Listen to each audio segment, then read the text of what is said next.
Fabulous designs of Valentine St. Clair. Dallas is wearing the most elegant of evening costumes. We call the fabric gold bark.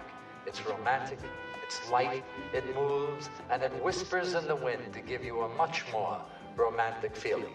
The dress underneath, the perfect frame, the absolute frame for the woman's own jewelry. The look of bugle beads sparkle, bedazzle, and dazzle the public.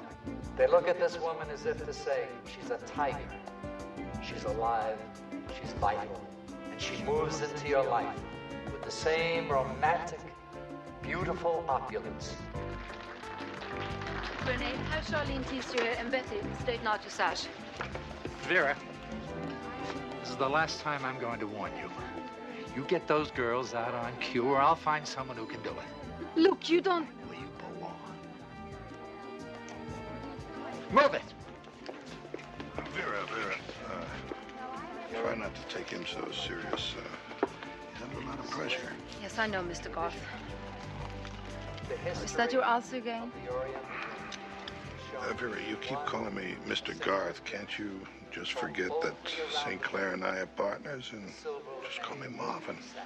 Marvin. Excuse me, the show.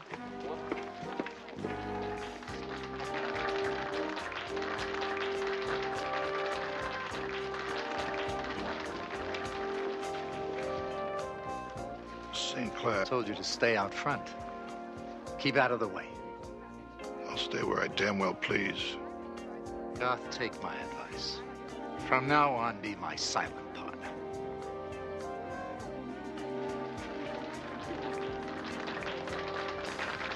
One of the world's most beautiful models, Christina Berenson, draped in a fantasy black chiffon, and she feels beautiful. Christina Berenson.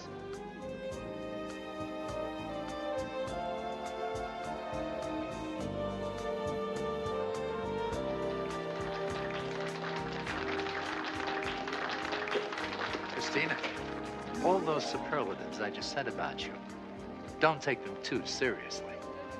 Haven't you just once done something nice for someone? Oh, I certainly hope not. And I'm not going to start with someone I know as much about as I do you. Be happy, darling. The only thing that could make me happy is to see you dead.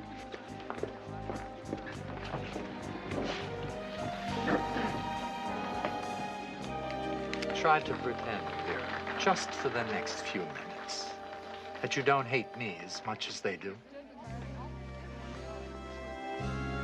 And now, ladies and gentlemen, the most talked about designer from Los Angeles to New York to London. The incredible Valentine St. Clair.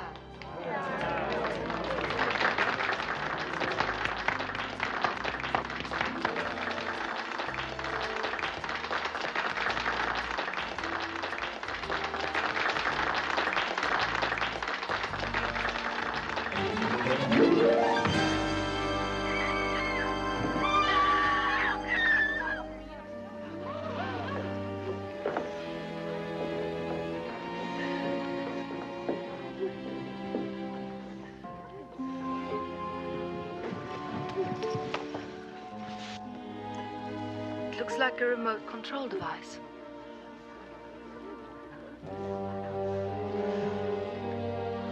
He's dead.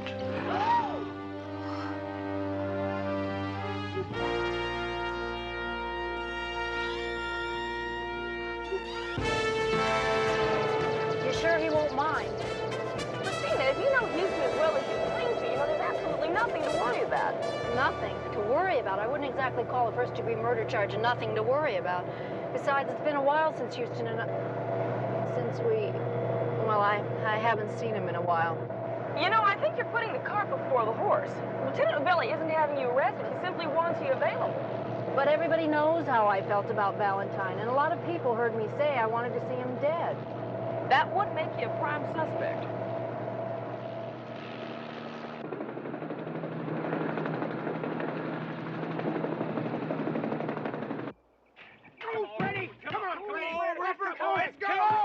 Come on, buddy, you got it. Come on, buddy, you got it.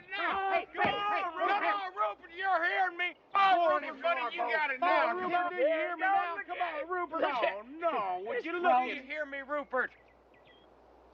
Let's go get the... Oh, now, come on. Time out here. Time out. Time? What do you mean, time? We didn't set any time limit. Yeah, well, old Rupert here's not feeling up to snuff. I mean, he just flew in from Florida, and I bet you he's a little airsick. You know, jet lag or something. Frogs don't get jet lag. Well, this one does. Now, I mean, he's real sensitive. He comes from a long line of champions, fellas. He's a real thoroughbred, and I bet you he's got some Arabian in him, don't you? I don't care. You can't call a race in the middle. It just ain't fair. What are you gonna do, Houston? You gonna forfeit? Well, no, sir. Old Rupert can jump circles around your frog. Well, how'd you like to put your money where your frog is?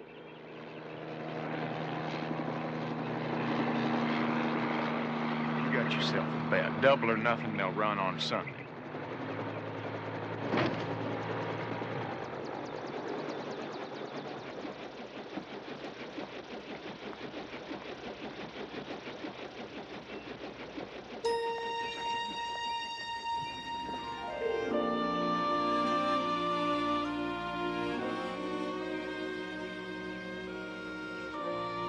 Hello, Rooster. Hello, Squeaky. Rooster and Squeaky. It's been a while. I bet you it's been 6 years, hasn't it? Let's go back to the office and get some lunch.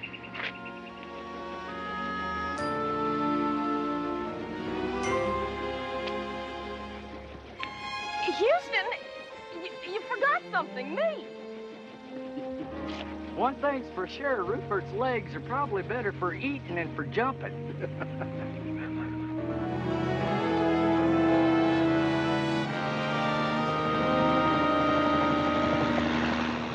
Now, don't you worry about a thing, Chris. Old Vincent the Belly's a friend of mine. I think I can reason with him.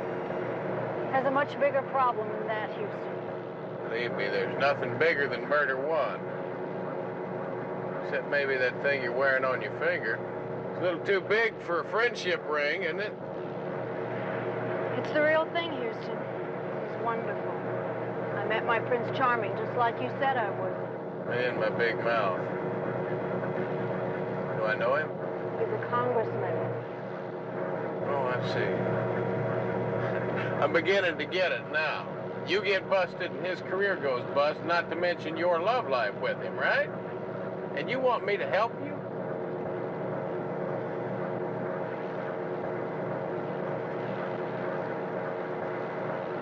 Now what the hell? For old time's sake, don't worry about a thing. Old Rooster's gonna fix it.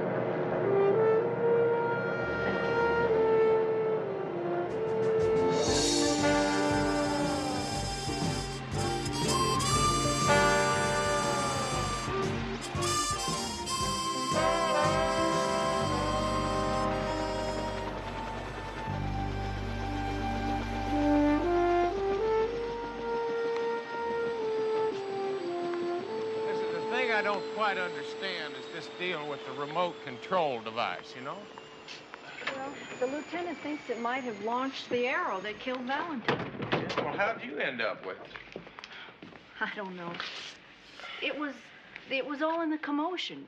Valentine was lying there dead, and people are screaming, and all of a sudden I felt something drop by me on the floor. Right there on the floor. It was the remote.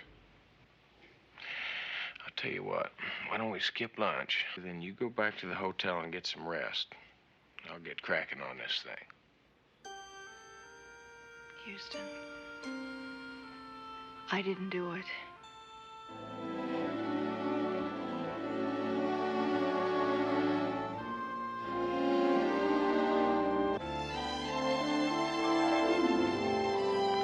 We think the arrow was launched electronically. And when Valentine was killed, your lady friend was standing over there with this remote control device by her feet. And we have an eyewitness. That's her, Vera Martin. Oh, thanks, Vince. Yeah, excuse me, my name's Matthew. Yes, I know, Houston. You are Christina's friend. That's right. I'm glad she has someone like you to stand by her.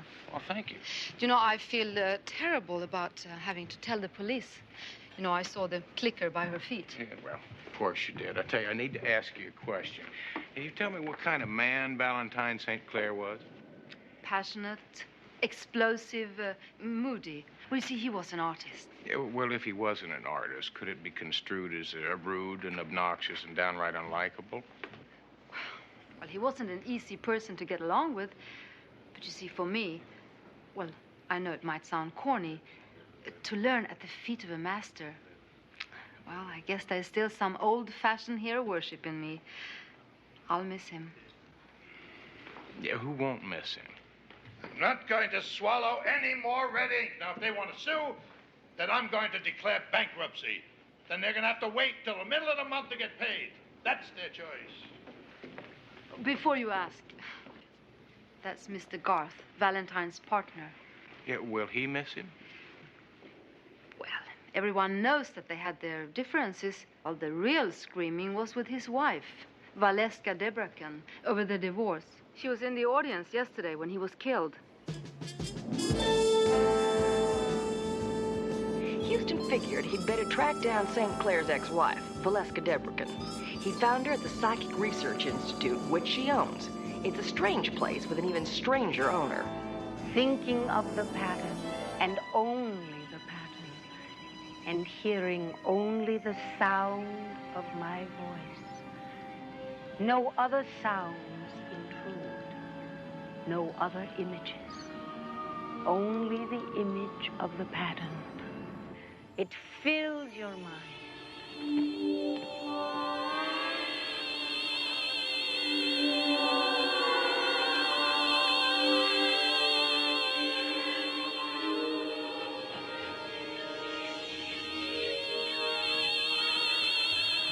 Well, would you look at that? That's fantastic.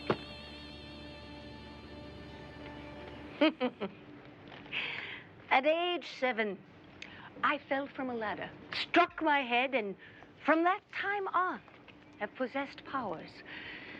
I'm trying in this institute to explain them.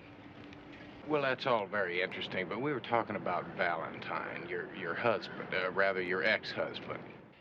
And the divorce. Right. Yes. Well, it was a marriage of convenience. At the time, we needed each other. It was a marriage in name only. We each went our separate ways. Well, folks have been saying that you two were doing an awful lot of shouting, that things were getting a little bitter. Valentine lived his life at the top of his voice, but I really fail to see how I can help your client, Mr. Houston. I was one of those who heard her threaten to kill my husband. Yeah, well, you were at the showing yesterday. Why was that? To wish Valentine luck. I still do own a piece of the company. It helps fund my research. Watch.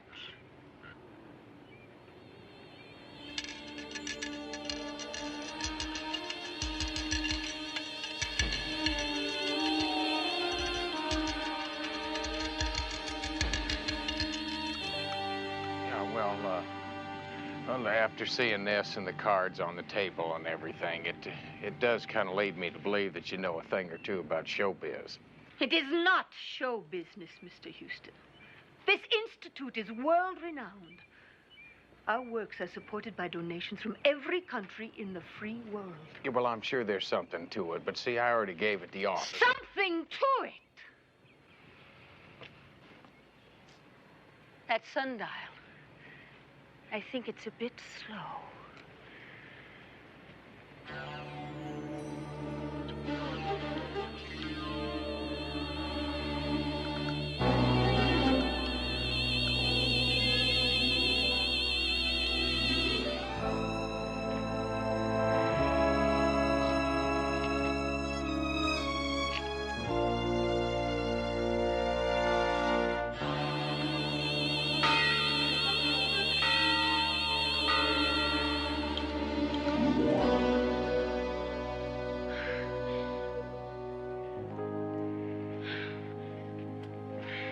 Tricks, Mr. Houston. Magicians and jesters perform tricks. We are refining powers that are within the greatest powerful equipment ever made, the human mind. And now I think you'd better go. Okay. Yeah, I'll just let myself out.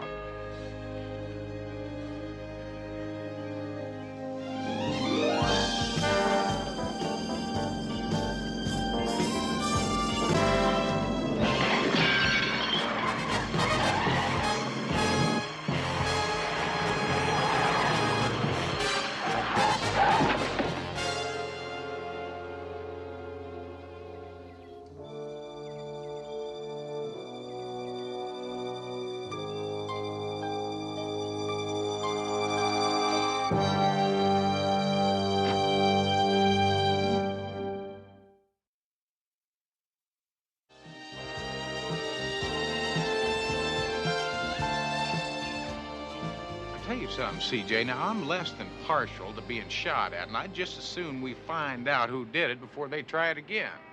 Well, let's see if Baby did the homework I assigned for. Let her rip.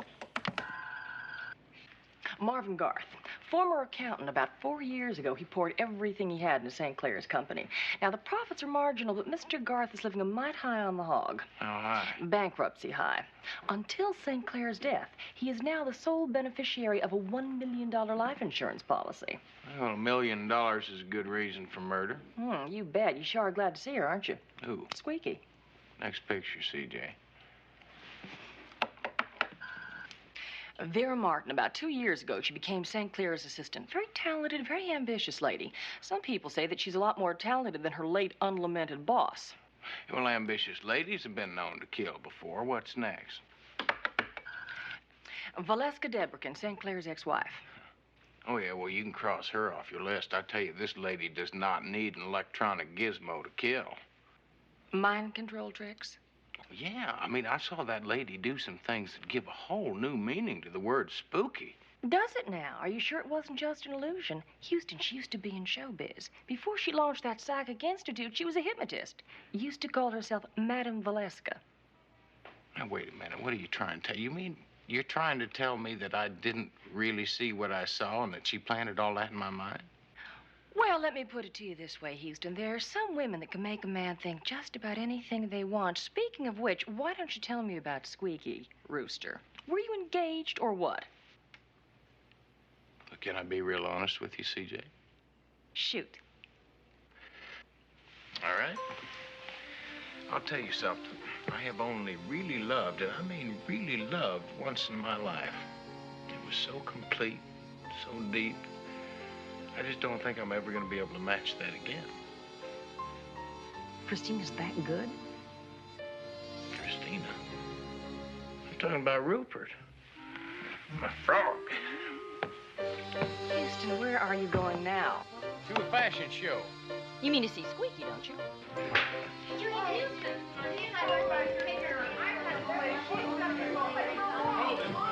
Hold that elevator! He did it again. I don't believe I'm going to forget what that man looks like. Houston, you have got to read these merger papers. We are already 1 week late. Well, Murray, what are we wasting our time on this puny little merger for when Rupert so desperately needs your help? Rupert. What firm is he with? Rupert's a frog that won't jump, which might mean you're in a lot of trouble, Murray. Me? Trouble? I never even met the frog. Well, you'll like him. I tell you what, you find the world's best frog expert and you put him in touch with me pronto. But Houston, No buts, Murray. Now, as soon as we get old Rupert jumping straight, then we'll talk about this little merger. Houston, where do I find a frog jumping expert? Call a frog.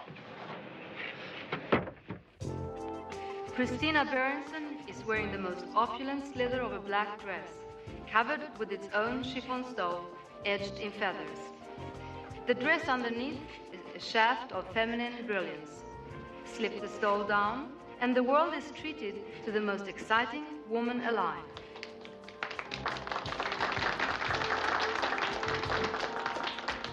Renee!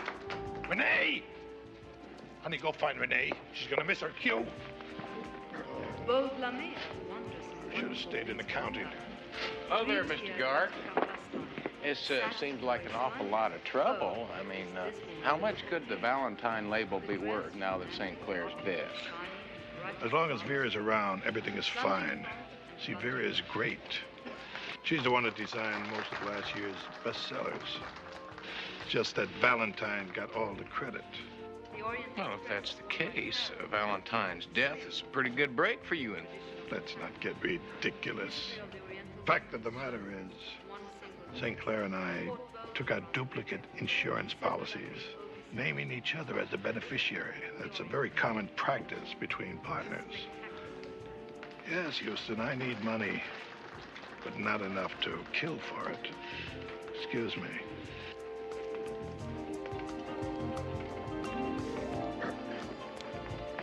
The look of bugle beads sparkle, bedazzle, and dazzle. Christina? They look at this woman as if to say, she's a target, she's a lion, she's vital.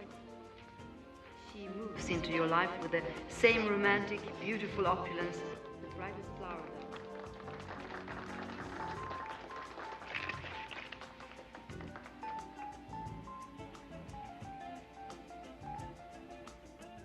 Our next model wears the Renaissance sleeve, the above-the-table romance of that lady says, I'm a woman.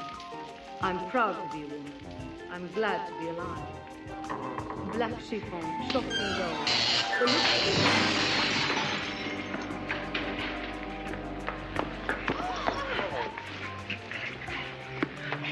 Are you all right? No, I'm not all right. If I was all right, I never would have left Texas and sold my ranch. And came out here, California. I'm feeling a little better now.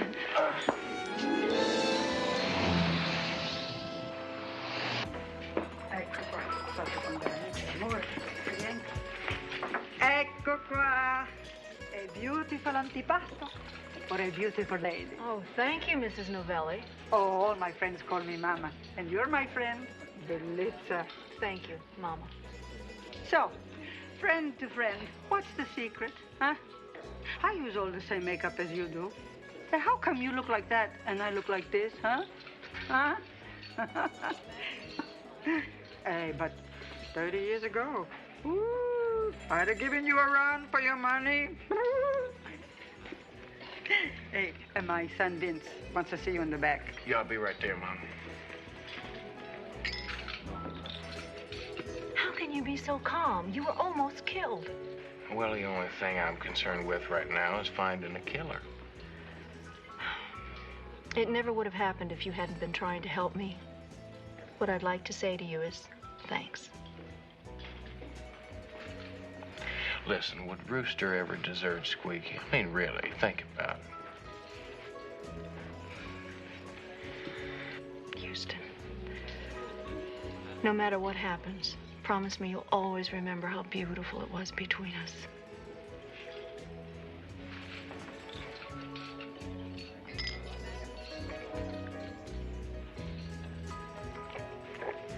I'll be right back. Don't you move.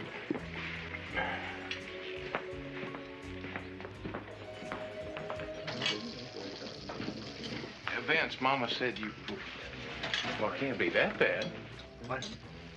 Well, whatever it is that's making you frown and smooshing up your face like that. Houston, I know you care for that girl. And what I got to say is not going to make you happy. You better go on, Vince. How long has it been since you've seen her, and what was she doing in between? Well, it's been a few years since we've seen each other, and she's been doing a little traveling. Wrong. Up to 6 months ago, she was living with Valentine St. Clair. That's impossible. Is it? Well, she needed him. He needed her. She moved in. 3 years later, they had a big fight. She moved out, met the congressman, wanted to marry him, only St. Clair wouldn't let her out of her contract. Threatened to dump the whole story on the congressman. Houston, CJ's on the phone. She says it's urgent. I'm sorry, Houston. She's been lying to you. Let me ask you another thing. How'd you get so lucky to be backstage just in time for that lamp to almost drop on your head? Someone took a shot at you to boot. Vince, you better give me some time to prove that you're wrong. Okay, tomorrow there's a buyer's brunch. Then everybody's gonna scatter to the 4 winds. By then, the lab boys will be able to tell me if the clicker in your client's hand triggered the arrow. If so, I've got to arrest her.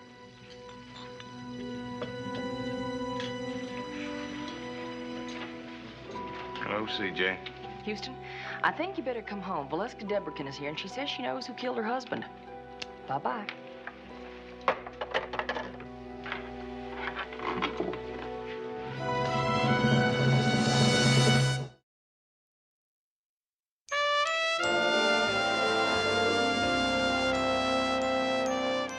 It was Vera Martin, my husband's assistant or protege. As much as she said she loved him, I know he was going to fire her. Oh, this is another one of your psychic revelations? No, actually. I was going through my husband's things.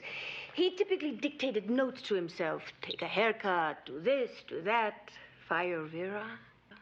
Oh, and he had that vindictive streak in his voice, too. When he said fire Vera, he meant ruin Vera. He would have done it, too. And she had to know it. In a way, I really can't blame her. Well, thank you, Miss Valeska. I will make sure that Lieutenant Novelli gets this evidence right away. Oh, I knew you would. Yeah, my secretary will see you out. I know.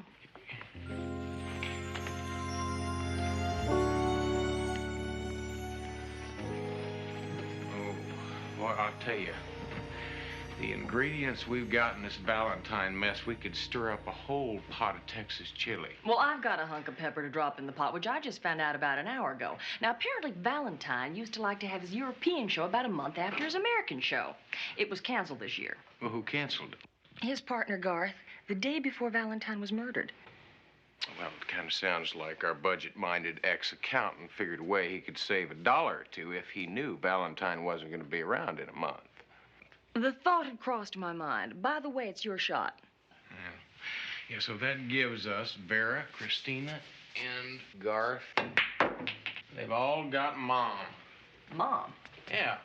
See, that's method, opportunity, and motive. You see, Garth inherits the business and $1 million worth of insurance money, and Vera gets to keep her job. And becomes head designer. And that brings us to Christina. Houston, our clients are never guilty unless you know something I don't know. Well, you better get rested up, because we've got an awful big day tomorrow. I need you to do a couple things for me. First, find out who's been sending the flowers to Vera. Second, I want you to get dressed up in your best bib and tucker and meet me at Tobias' party, because I think it's about time we started stirring a few of these folks up. I think it's time you tried to make a good shot. Yeah, well, I haven't got a shot. There is no such thing as a frog-jumping expert, at least not in this metropolitan area. There is, however, someone in Moss's Marsh, Florida, who is recognized as an authority. Well, send a plane, Murray. He only comes out of the Okefenokee at flood season, and the last flood was 1974. Hey, wait a minute. Are you trying to tell me we can't find him? Some say he's not a man at all, but merely a legend. Walking the swamp when the moon... Murray. What is that? I can save you the reading. There are only two ways to make a frog jump. Food or a predator. No tricks. There's no pep talk you can give them. They never heard of the Gipper, and they don't know from God and country. Here's your shot. Where? 2-ball combination, 12-ball in the corner.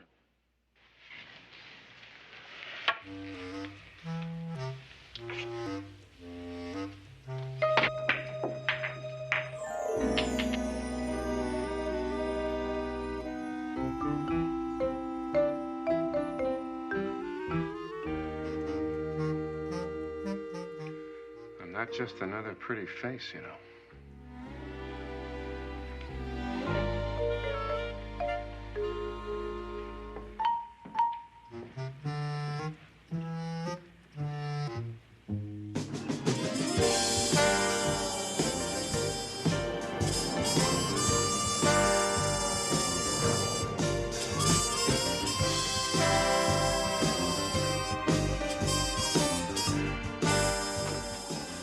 While I was checking out the florist to see who sent the flowers to Vera, Houston was off to the buyer's brunch to do some buying in his own fashion. Oh, I wish I hadn't said that. Why, Mr. Houston. How nice to see you. Well, thank you. Boy, you're looking pretty enough to be one of the models. What's the Texas word for flatterer? True. You know, it's such a shame that Mr. Valentine isn't here to see all of this. We've had over $2 million worth of bookings. Yeah, well, if he was here, you wouldn't be, right? What's that supposed to mean? Well, the truth is he was going to fire you, Vera. And then he was going to destroy your name in the industry, right? Now, you've got to admit, Vera, that's a pretty strong motive for murder, isn't it? He'd been promising me a partnership. And then he wouldn't come through. Of course he was going to ruin me. He wouldn't let me leave and compete against him. So he was planning to destroy my name to save his. Well, I guess you don't have to worry about that now, do you? Excuse me, Vera. Suzanne seems to be having a problem down there, and she said you're the only one that could solve it. Could you run back there for a second? Gladly. This conversation has ended anyway. Mr. Houston, I wish you wouldn't bother Vera. Well, listen, I just wanted to ask her a couple of questions. Which brings me to you. I need to ask you a couple, too. First one being, why did you cancel the European showing? The show was going far over budget. I felt that the money could be better used elsewhere. Yes and no. Yes, I know that. See, the trouble is that you canceled it the day before Valentine died. Mr. Houston, I don't like your tone. And I don't see why I should carry on this conversation any further.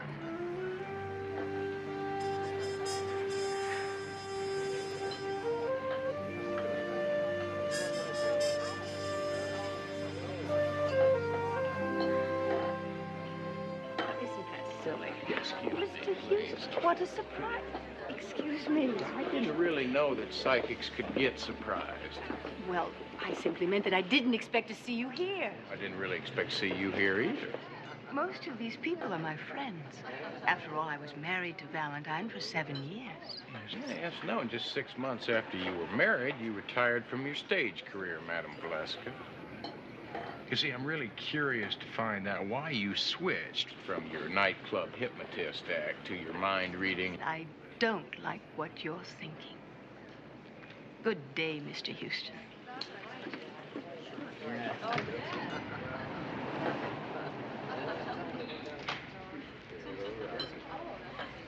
Houston. Houston. Did you find out who was sending the flowers to Vera? Yes, I did. Ladies and gentlemen, I am happy to announce that the proud tradition, the trend-setting designs of Valentine St. Clair fashions will live on through the enormous talent of his own protege, Vera Martin.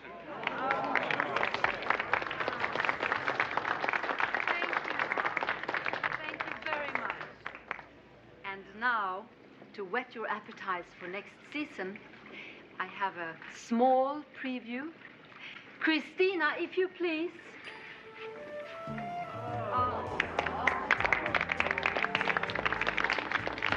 You know, I'll bet you old Garth is Vera's secret admirer. You should have seen the look he shot me when I challenged her. I think he's in love. He just might be in love enough to protect her. Maybe even enough to kill Valentine for her. Good motive, wrong suspect, Houston. You're not gonna like this.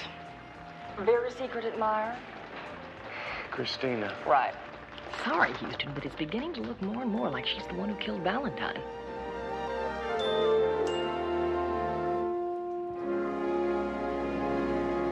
Christina, I do not want you lying to me anymore. I'm not lying to you, Houston. I wouldn't do that. Not to you. Since when, now? Christina, those flower arrangements, you bought them with your credit card. I saw the receipts. Yes, I bought them, CJ.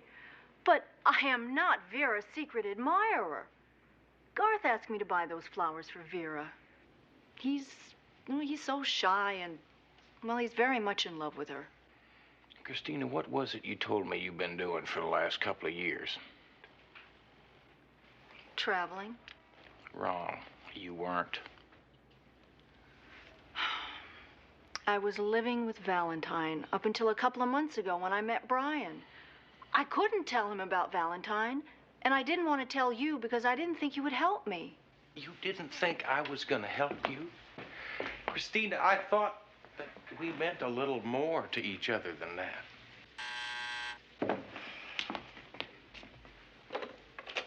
Hello? Hold on. It's Vince.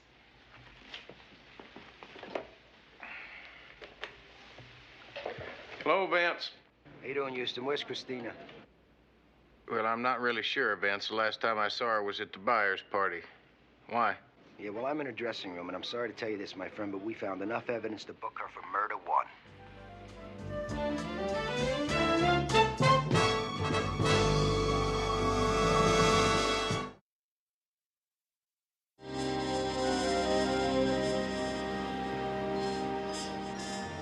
Found the stuff in the cushion. How convenient. Yeah, well, the wires match and the remote matches. That's a schematic of the actual work done. It matches.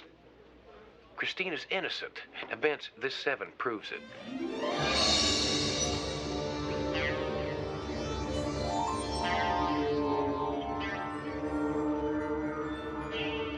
You tell her what I'm thinking?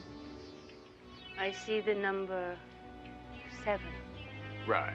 Now, I'm thinking Americans don't put slashes in them. Europeans do. So do you. And you're thinking that I planted the drawing in Christina's dressing room. Bingo. I'm also thinking that a handwriting specialist is going to be able to prove that you made those drawings. Prove that you murdered your husband.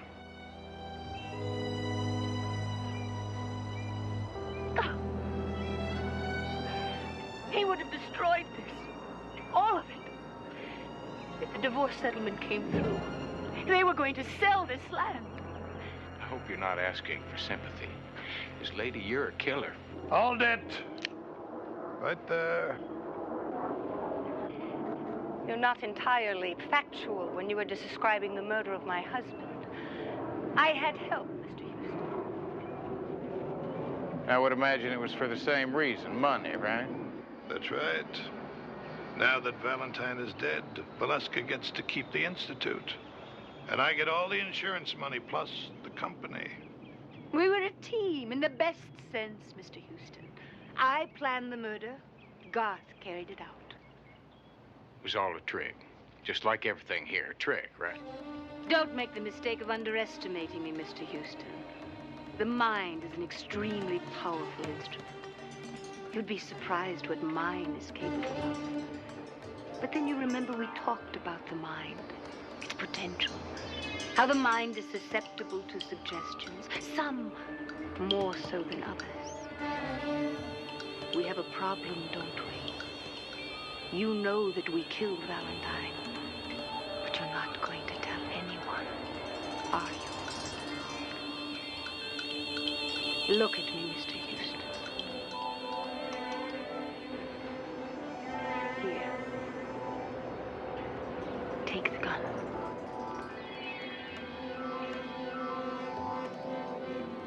Take the gun!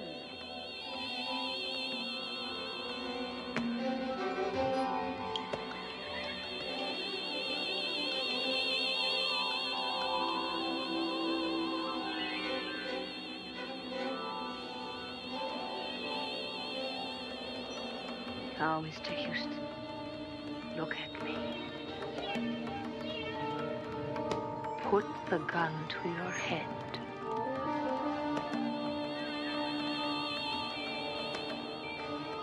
Isn't it a shame that when you discovered your beloved Christina was guilty, you decided to take your own life?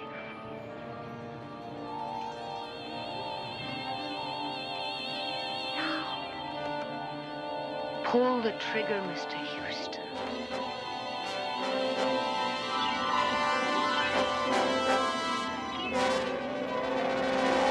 All right, the party's over, witchy poo. I believe this is what you call a Mexican standoff. Your power is stronger than I thought, Mr. Houston. But I'm afraid your gun isn't loaded. If you don't believe me, try it.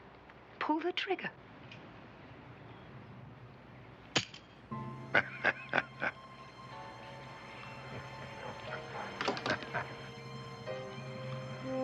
Sometimes her witch stuff works, and sometimes it doesn't. Now it's my turn. Oh, now, wait a minute. Look, before you shoot me, I want to tell you something. See, since I was here the other day, I've been practicing. You see that sundial there? Watch this.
Get up off there.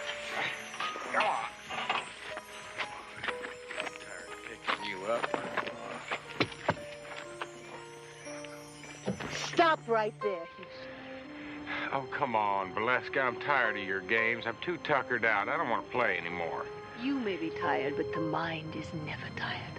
It works even while you sleep. Is there a point to this lecture? Look above us, Mr. Houston.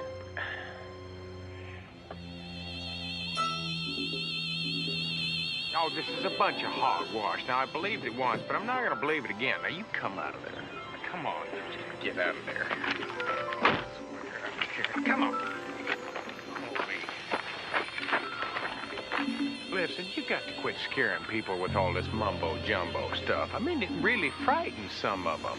It's just not good.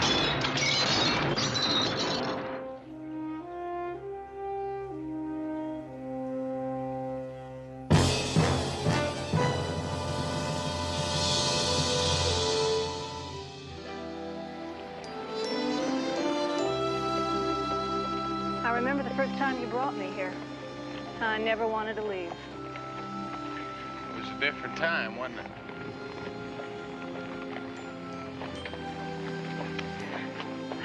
I'm not so sure I want to leave now. If you stay, you'll never really know, will you? What do you mean?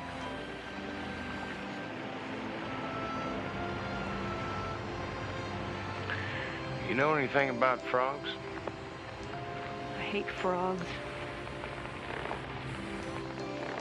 That's what I thought. Look at your clothes and your satin.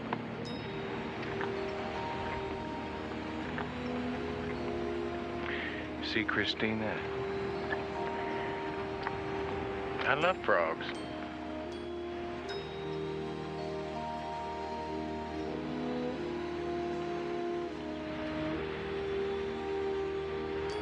Bye, Rooster. Bye, Squeaky.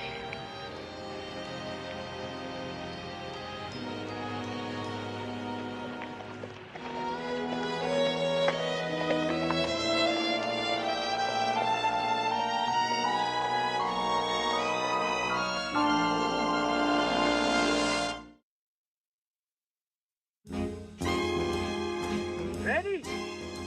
Go! Come on! Come on, Ready! Go! The other way! Anyway, just jump! Ready! Come on, before you can go! First, ready! Ready, go! Come on, Ready! Go! Go! Whoa! Did you see that jump? I've never seen a jump like that ever. My golly, that ain't possible. Well, boys, I can't tell a lie. I do have a secret weapon.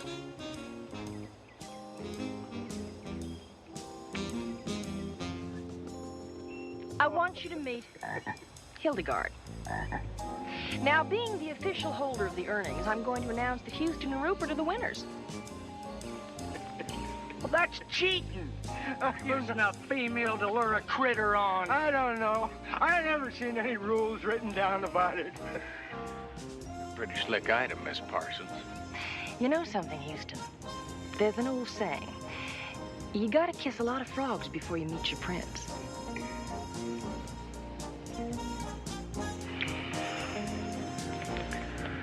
Ribbit.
Better cock your pistols.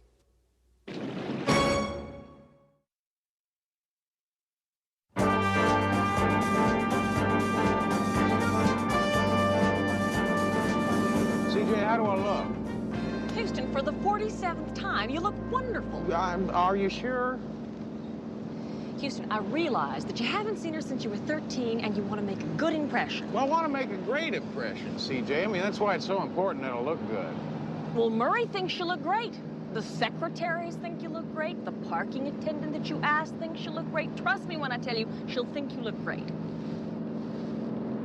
Are you sure?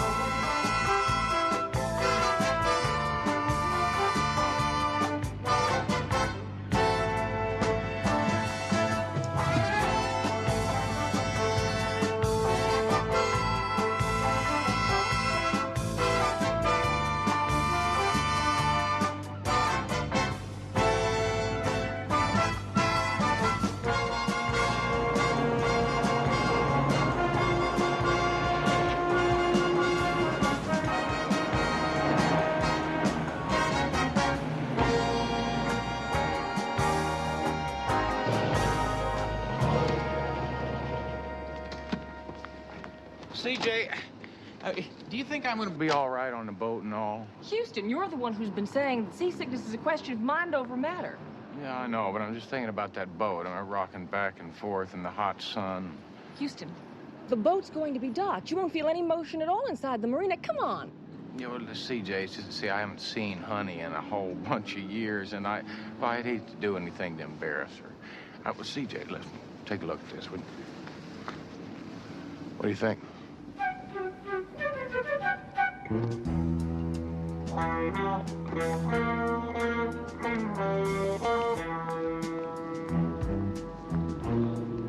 hope you have a wonderful time. Just go on up, get a drink, and make yourself at home. Thank you, dear.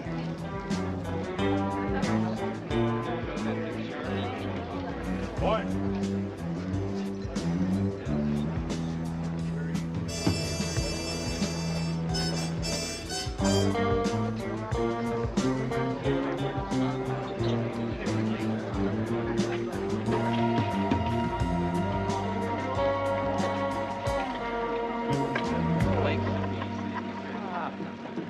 Wholesome wench. Would share a tot of rum with a weary corsair. Oh, no, thank you, Binky. I'm working, remember. Oh, for God's sake, honey, don't be so boringly conscientious. Well, it's very important to me that this party goes well. How could it not? You're the best manager the club's ever had. Thank you, Binky. But I'm afraid not everyone shares your opinion.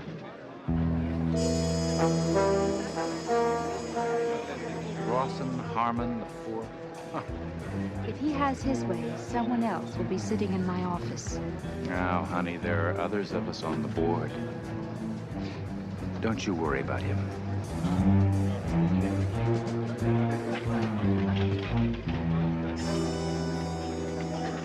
Well, Richard, I'm surprised to see you made it. Believe me, I wouldn't have missed this one for anything.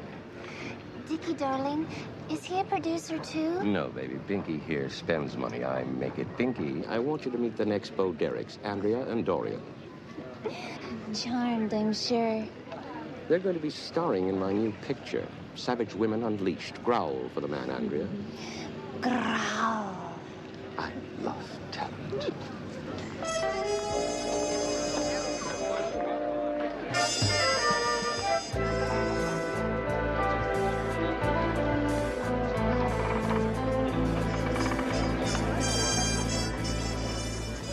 I'll tell you, if I was back home and it was a hot day, I'd tell you what I'd go for, and that's a big, tall glass. Of your mother's own ice-cold buttermilk. Houston!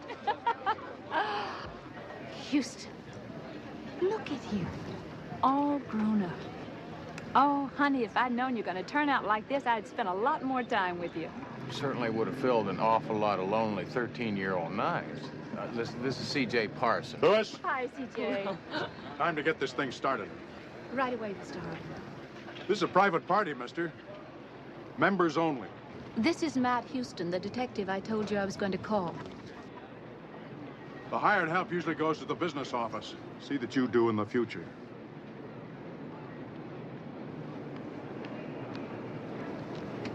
I'm sorry, Houston. No need to apologize for other people's rudeness, honey. Tell me something. You mean you looked me up after all these years just because you needed a detective? Lewis!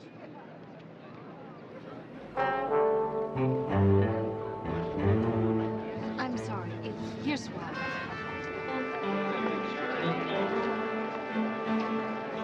Ladies and gentlemen, if I could get your attention, please. We're gathered here today to honor the newly elected Commodore of the Southland Yacht Club. Thank This is either somebody's idea of a very bad joke, or honey's in real trouble. I shall accept this honor. Guilty, guilty, guilty, the avenging angels say. With justice swift like a serpent's fang, the first will die on a sunny day. Wonderful. And to present him with his official Commodore's coat. Does it bother you that it's a sunny day today?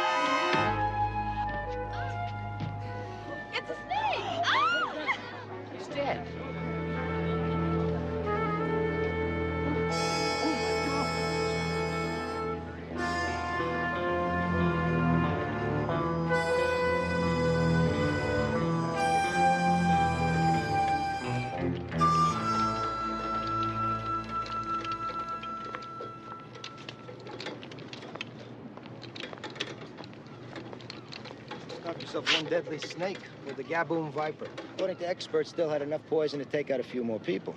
Vince, where did it come from? Africa, originally. More recently, the zoo. Stolen just before dawn this morning. Whoever it was didn't leave much time to tuck the snake in the Commodore's coat. This time there's a crazy need. I got a feeling that whoever wrote that Looney Tune letter would manage to make time.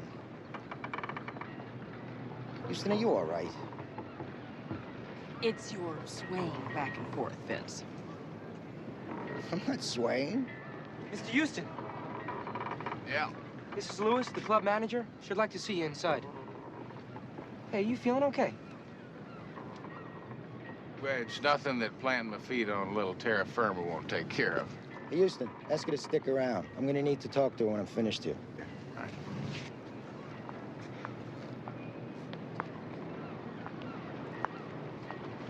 I hear the snake that offed old Harmon was from Africa. That's right. Far out. You find African snakes amusing? Well, I guess you'd say, just righteously just. Heck, I could tell you.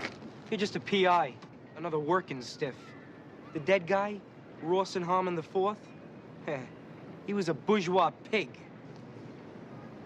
Fact is, most members around here are... Yeah, listen, that's all very interesting, but I'll tell you, as one member of the oppressed proletariat to another, what the hell's it got to do with an African snake? Well, that's where he made most of his money, Africa. Made a fortune in diamond mines, squeezing out of the sweat and lives of the oppressed workers. That's why I smiled.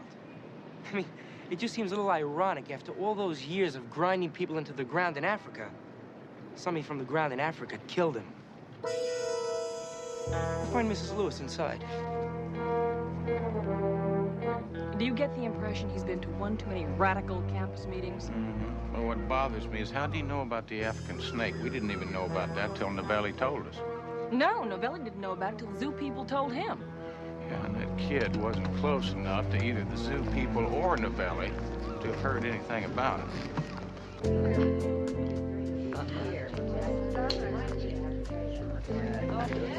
Honey? Houston, would you like something to drink? Not for me, thank you. Yeah, I'm fine. It's been a busy day, but I would like to sit down. Okay. Would you like some coffee? Would that be good? Gary, 3 coffees, please. When I first called you was when I received that threatening note. I thought you could help. Well, I'll tell you, the death of Rawson Harmon IV is now a police matter, unless I had a client, which I don't. You do have a client. That is, if you'll take me. You see, Houston, I'm afraid the police are going to think I killed Harmon. We weren't exactly good friends. Well, not getting along isn't exactly a classic motive for murder. He was going to fire me. It wasn't a secret. The whole club knew. And if that wasn't good enough, you know the Commodore's jacket he was given today? It was kept in my office until this morning. Any idea who might have put that snake in the jacket? No, but you've got to see it's not going to look good for me when the police find out we didn't get along. Honey, have you got any idea of who had access to your office between dawn and the time you got the jacket? Binky Brabworth. He's the treasurer of the club, also publishes the club paper. He'd have a key to my office. Anyone else? I don't know. You know, this morning I came in early, and I thought I saw one of our club members leaving by the side door. But when I got inside, my office door was open, and I'm sure I locked it last night. Well, which member? I can't be certain, but I think it was Richard Bevac. Dickie Bevac, the sleazo movie producer? The membership committee of this club doesn't care where your money comes from, as long as you have plenty of it. Houston, what am I gonna do? Well, I think you're gonna have to sit tight and answer all the questions that the police ask you, and we'll see what we can come up with, all right? Thank you. I can't tell you what a long time I've waited for that. I'll talk to you soon, huh? Houston figured if we were going to help Honey, we better do some homework on some yacht club members. It ate up most of the rest of the day, and when we were through, we fed the results to Baby.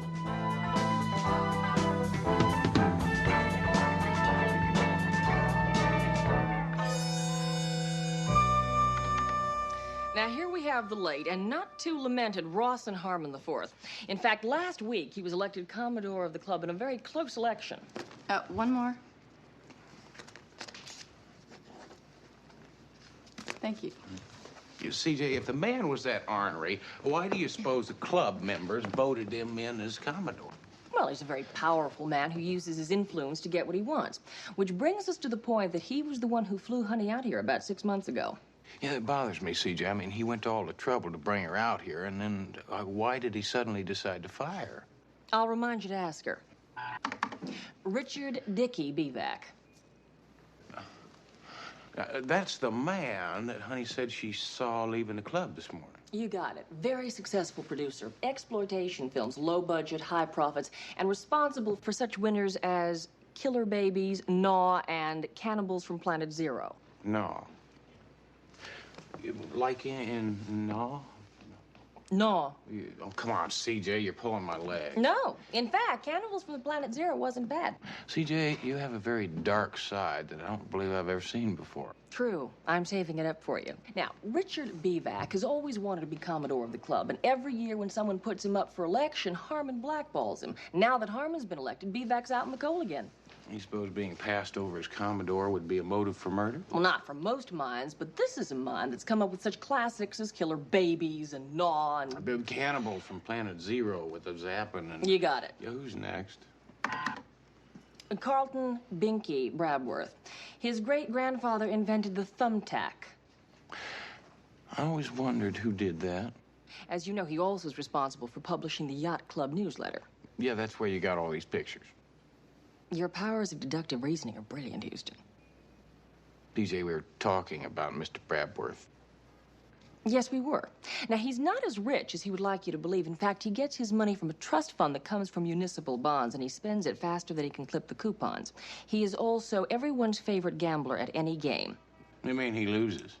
Constantly. As a matter of fact, his biggest debt is Rawson Harmon. Yeah, how big? Texas big. I think we better start with Mr. Brabworth. Why him? Well, I'll tell you something, CJ. It's because Well, I've never met a man named Binky before.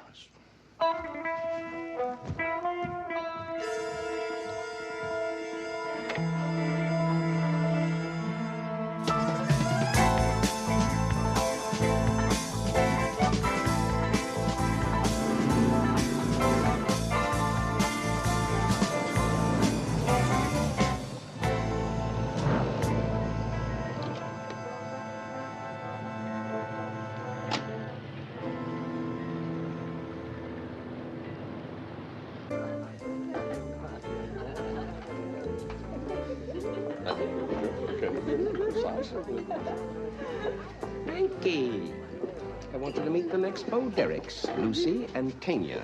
They're going to be starring in my new picture, Savage Women Unleashed. How nice. You take the tiller, you hoist the mainsail.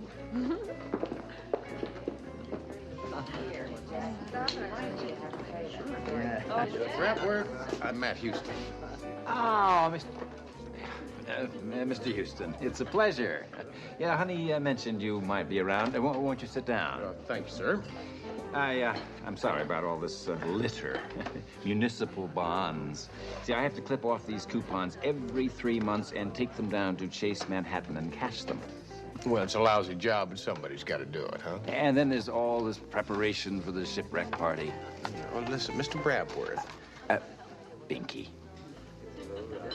Binky. I hope you'll excuse me, but I have to finish clipping these things. If I don't do it... Yeah, I know, it just won't get done. No, you go right ahead. I just wanted to ask you a couple of questions about Rawson Harmon IV. A boor. Took himself much too seriously. Yeah, well, what exactly was your relationship with him? Adversary. He voted against me in every board meeting. Well, what about outside the boardroom? We really didn't have that much in common. Played cards with him? Yes. Lost? Sometimes. Often? I'm not a very good card player. Yeah, well, you owed him quite a bit of money, didn't you? Nothing I couldn't repay, Houston. Yeah, well, maybe you just couldn't repay it as quick as he wanted you to, huh? Mr. Houston, yes, I had a motive. Anyone who knew Harmon had a motive. He wasn't a very pleasant man. Houston, have you spoken with Jeb, a particularly interesting person? Jeb.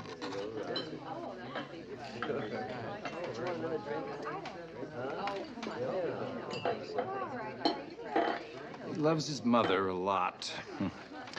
Very protective of her. Obsessed, almost. I love my mother a lot, too. Your mother isn't Honey Lewis.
Confirms the merger for the electronics firm.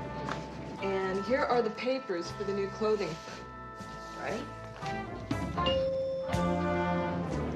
Looks like we've got our first customer. Houston, what happened to you? Somebody tried to set fire out at the yacht club. What?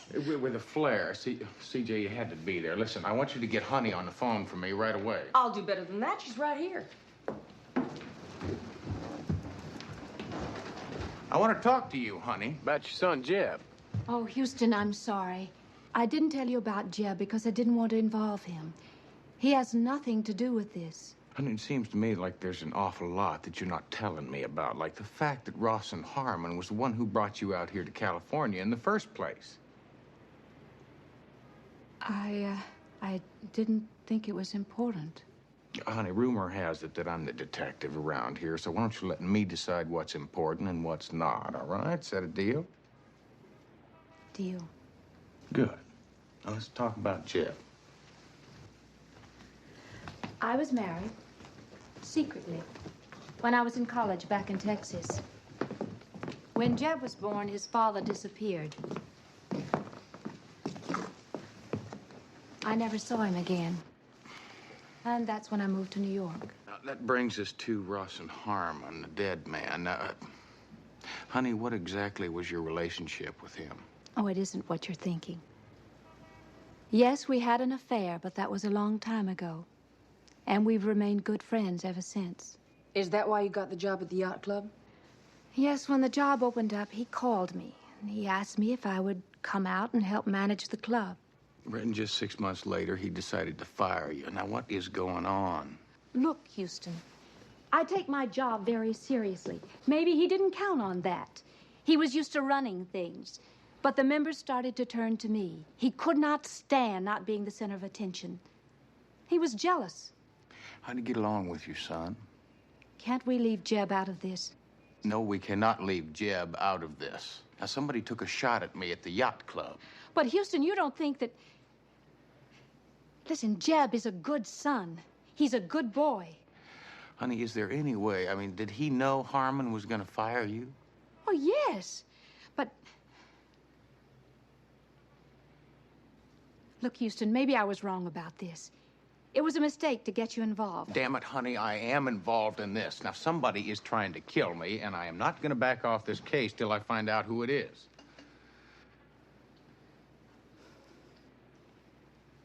You know, you always were stubborn as hell. That's right, and you always were... Sweet as honey.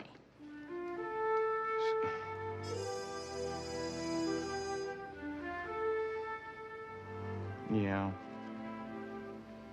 Yeah, you were.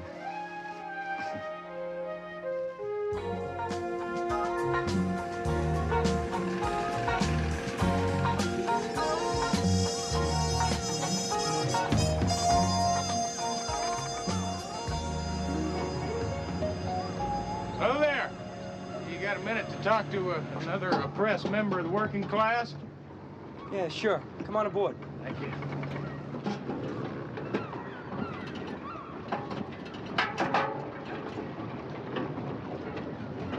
What can I do for you? Well, I kind of wanted to talk to you a little bit about Harmon. That bourgeois pig? Yeah, well, you'd mentioned that. Working people everywhere can breathe a sigh of relief now that he's history. You were working people like your mother? My mother? What does she have to do with this? Well, you knew Harmon was going to fire her, didn't you? Yeah, I know. And it was so typical. I mean, she's the best, man. The best at everything. Before she took over as manager of the club, it was nothing but a capitalist garbage heap. And as soon as she got things running right, that pig wanted to dump her.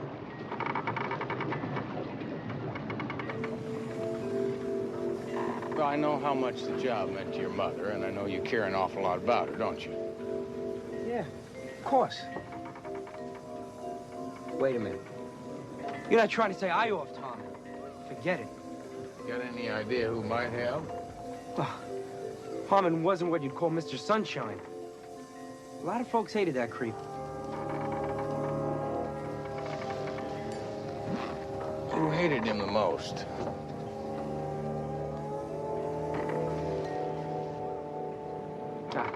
No contest. Mr. Hollyweird himself, Dickie Bevac. Yeah, because Harmon kept bumping Bevac for Commodore, huh? Wake up, man. Capitalist power brokers only kill one another for one reason. Cold, hard cash. I heard the two of them arguing in the bar. Harmon was gonna call in all his loans to Bevac's movie company. Yeah, and Bevac was none too happy about it, right? Offered to make him the victim in his next slasher movie. Tell me something, man. I found out a little bit about you. Big Texas millionaire. How many millions of dollars have you wrung from the sweating backs of the working man? Hopefully none. See, I try and treat everybody fairly. How? By hoarding millions of dollars that really belong to the people? No, you see, by treating them all like human beings. I don't prejudge them or pre-label them. You really ought to try it sometime. Hey, Houston, are you hungry? I'm really hungry. Why don't you stay for lunch? I got some sardines here. No, thanks. I'll take a rate check. I got some beans, too. I could heat them up in the galley. No, thanks. I better be running along. Oh, come on, Houston. Why don't you stay for lunch? No, das vidanya, comrade.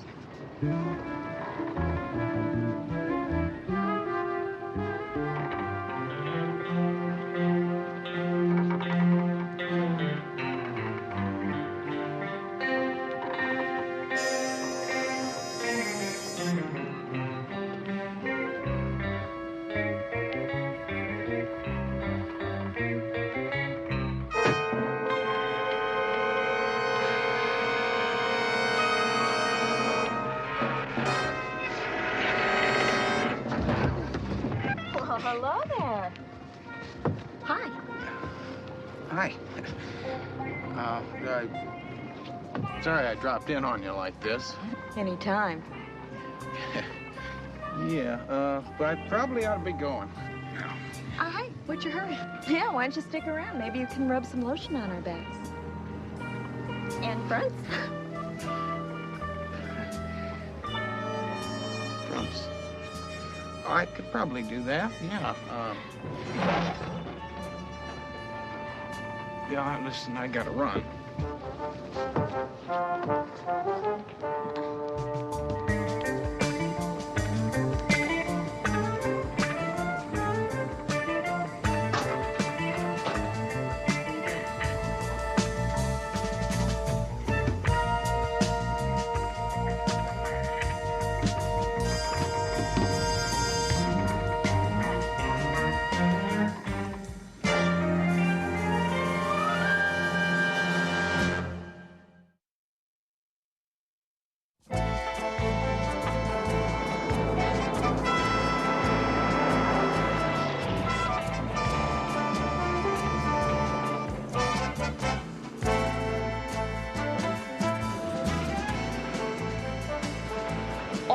Getting killed tends to make Houston a mite irritable.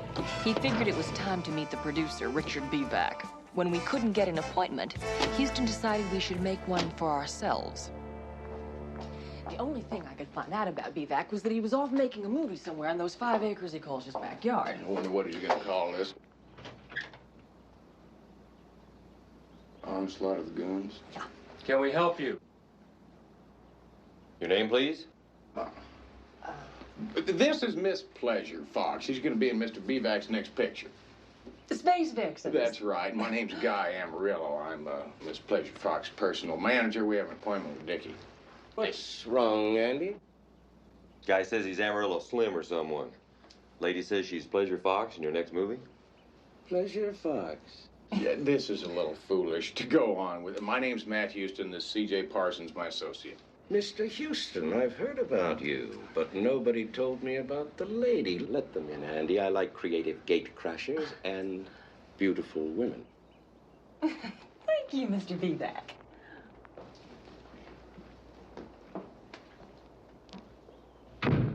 You're Houston's associate? Yes, I am. You're really not an actress. No, no. All this beauty going to waste in some crummy detective agency. It's not really crummy. It's kind of nice. Actually, it's well lit. Well, we'll have to fix that. Well, no, it's got a great view. You can see the whole town. How about a screen test? A screen test? Excuse me, please. Before you make my associate a superstar here, I'd like to ask you a couple of questions. Is this all he does? Ask people questions? Well, it is something he likes to do. Humor him. Coffee? I'd love some. No, thank you. I'm just fine. Okay, Houston, for her. But make it short. I've got a meeting with my bankers. Running a little low on cash, are we? Not a chance. My last 10 pictures made a fortune. I've got development deals going all over town. Oh, that's funny. That's not what I heard. What did you hear? Well, I heard that your last 10 pictures lost money. They didn't make money at all. And Ross and Harmon's your banker, and if he calls in his loans, you're gonna make him the next victim in your slasher movie. That's a lie. I'm telling you, my financial standings are as solid as a rock. Are they? Well, you see, because I've been asking a lot of questions in all the financial circles around town, you see, and the word is that you're up to your eyeballs in debt, and that there's not a major studio in town that'll let you on the lot, let alone do business with you.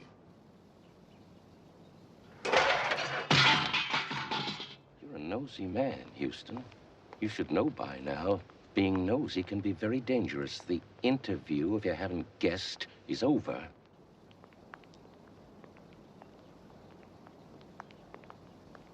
Man's got a temper.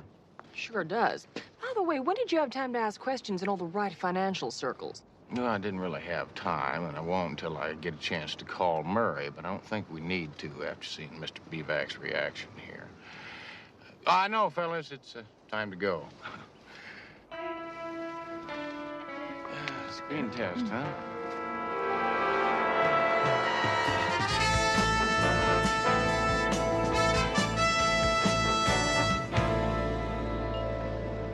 Working late, ladies?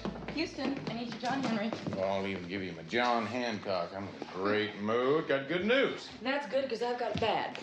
Well, hopefully the two will balance each other out. Shoot, CJ. Houston, I checked out those Texas files like you asked, and Honey lied to you. She was never married.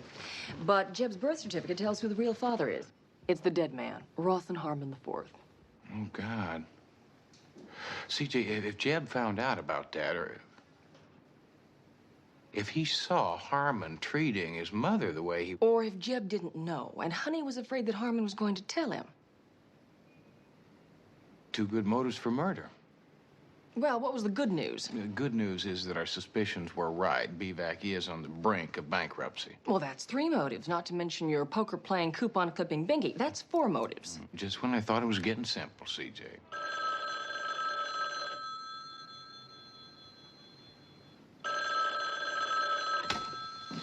Houston. Honey, just stay there, all right? I'll be there in 20 minutes.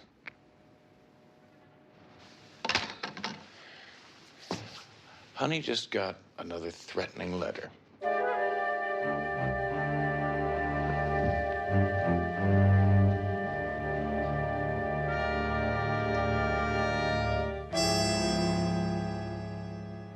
First of the guilty has already died in the most unpleasant way, but Harmon was lucky compared to the victim who will go on shipwreck day. The shipwreck party's tomorrow. Houston, whoever's writing these notes and killing people has to be insane. And maybe that's just what he or she wants us to believe. I mean, come on, think about it. These death threats, they sound like they're from one of those cheap mystery thrillers, you know, the kind you used to read. Are you accusing me? It's just a thought, honey. I'm thinking out loud. And I know you're gonna love my next thought. Houston, you don't think that Jeb... What am I supposed to think? He's the only one I know who could kill at random. I mean, the boy's got a chip on his shoulder. He's always going around singing the oppressed bourgeois pigs and all of that. Houston, Jeb had nothing to do with this murder. You've got to believe me. He's my son. I know. Jesse James had a mother, too. Houston, I'm warning you. Leave Jeb out of this. As a matter of fact, you can drop the whole case. You're fired, Houston. And you can leave now. I'm not going anywhere, honey, till I find myself a killer. Well, follow me, because I got a court order to search the killer's locker.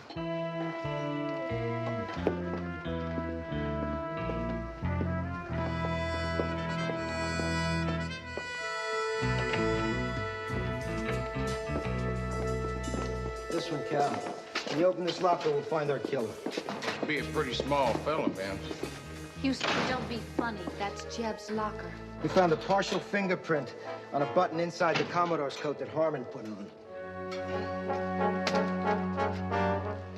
You want to bet that's the typewriter that typed the death threat? Well, anyone could have planted it there. It doesn't mean anything.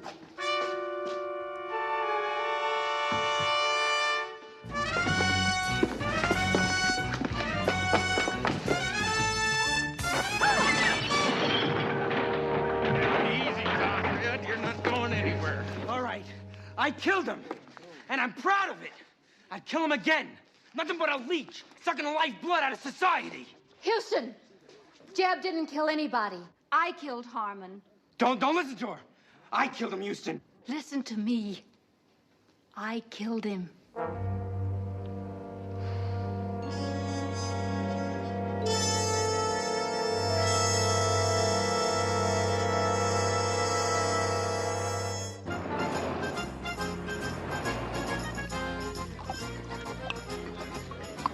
You know, most of the time I have enough trouble finding one killer. Yeah, now you got two, Vance.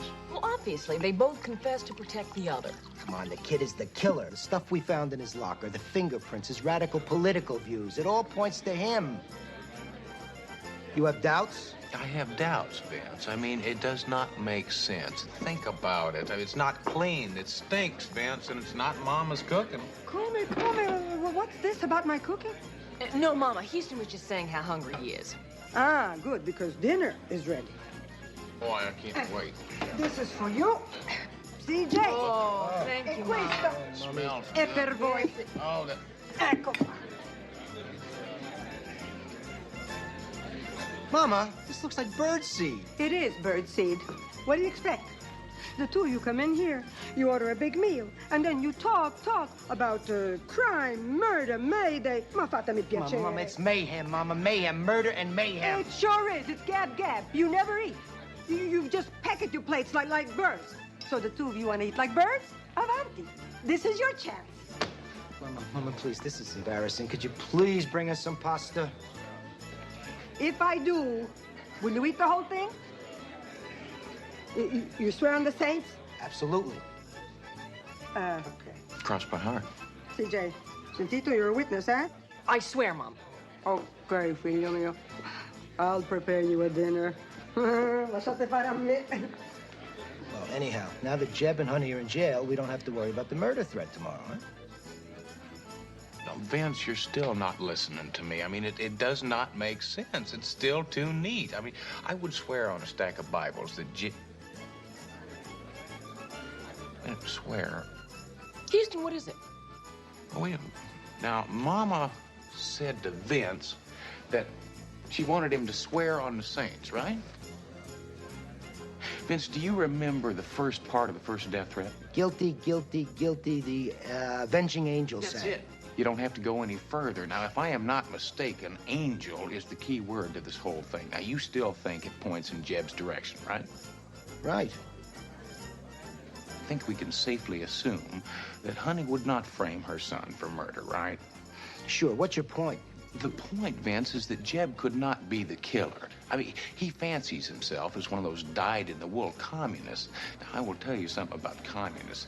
They feel very strongly about things that they believe in and things that they don't.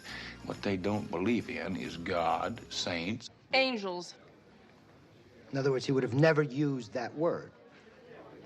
In other words, the man we have in jail is not the killer, and if we don't find him... He's gonna kill again tomorrow.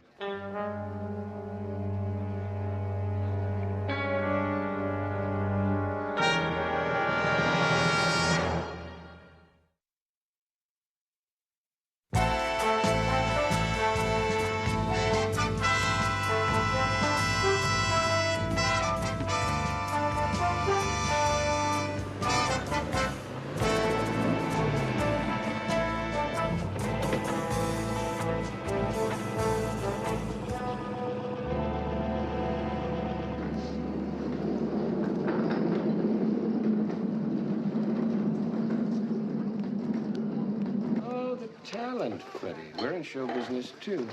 Meet the next Bo Derricks, Ty and Tanika. They're going to be starring in my new picture, Savage Women Unleashed. It is Sam Spade. How's it going, Gumshoe? Well, just dandy. This party is by invitation only, and I hope you don't have one, because I'd love to kick you out of here, too. Temper, Dickie. I do have an invitation. Binky's holding on to it for me. You haven't seen him around anywhere, would you? Yeah, I saw him just a moment ago. He's in the trophy room. It's at the end of the hall. Thanks, sir. Ladies. Well, if I had another girl, I could be a juggler, too.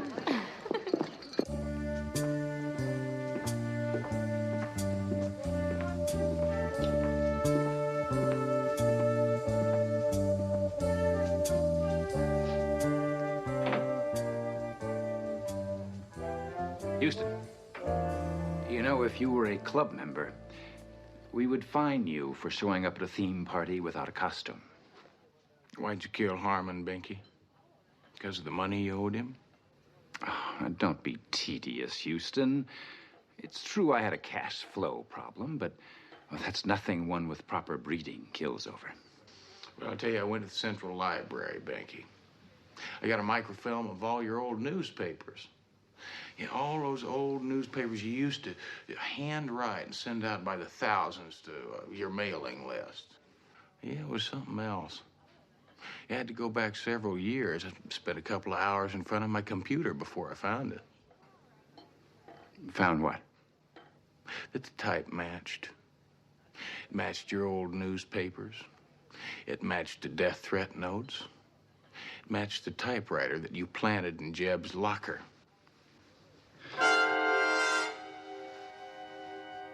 He was going to ruin me. First, he cheated me at cards. And then when I couldn't pay, he was going to have his bullies work me over. Don't you put that away. I called Novelli and his boys. They're going to be here any minute. Don't do anything foolish, all right? Foolish? There's nothing foolish about killing someone. I've had to do it once already to save my skin. And now, I am sorry, old fellow. I really sort of liked you. Let's go.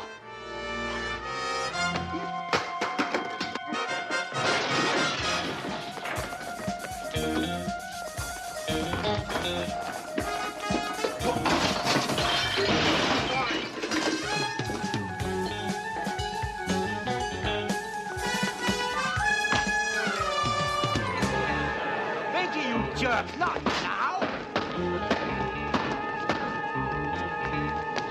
Hi, Binky! It's party time! Hi, Gordy. Yeah, it's going to be a great one. Oh, I love yours, too. Drink? Hi, Dinks. Hi, yes, Fuzzy. Judy. Hey, Binky, don't forget to take our picture. Going out to get my camera right now. Oh, you're having a good time. Excuse me, Gordy. Excuse me, please. Trixie, Tootie, Buzzy, and Flopsy, Mopsy, and Cottontail. I beg your pardon.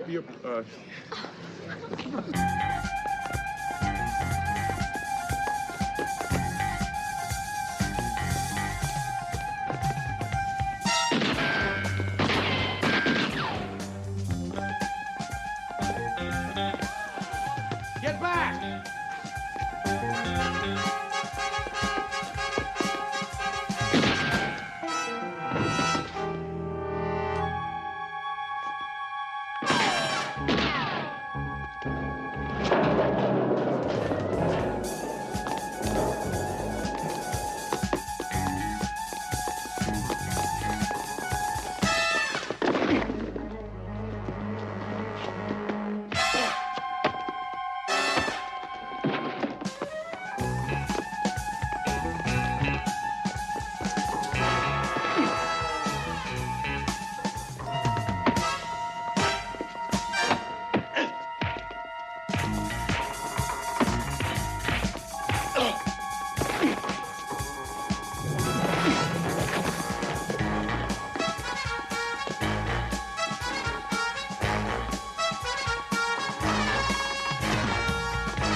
Hey, Houston, are you all right? Next time you rescue me, Vance, just don't sway so much, would you?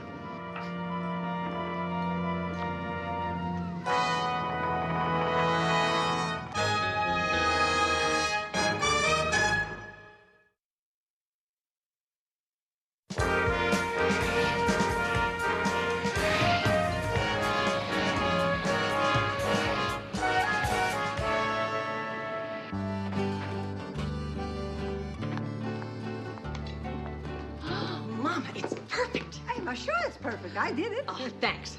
Why? For doing it. I know that. But why did I do it? It's a surprise. For who? For Houston, he's in love. He's in love with you?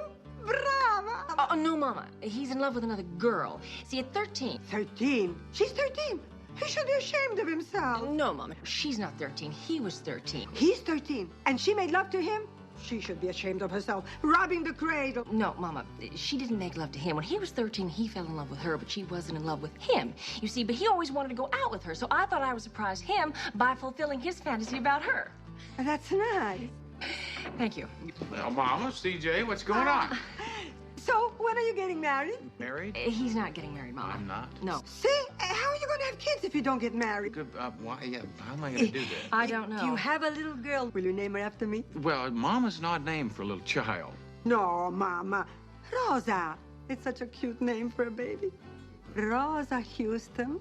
But it doesn't sound right. No. Maybe you're right. Maybe you should change your last name.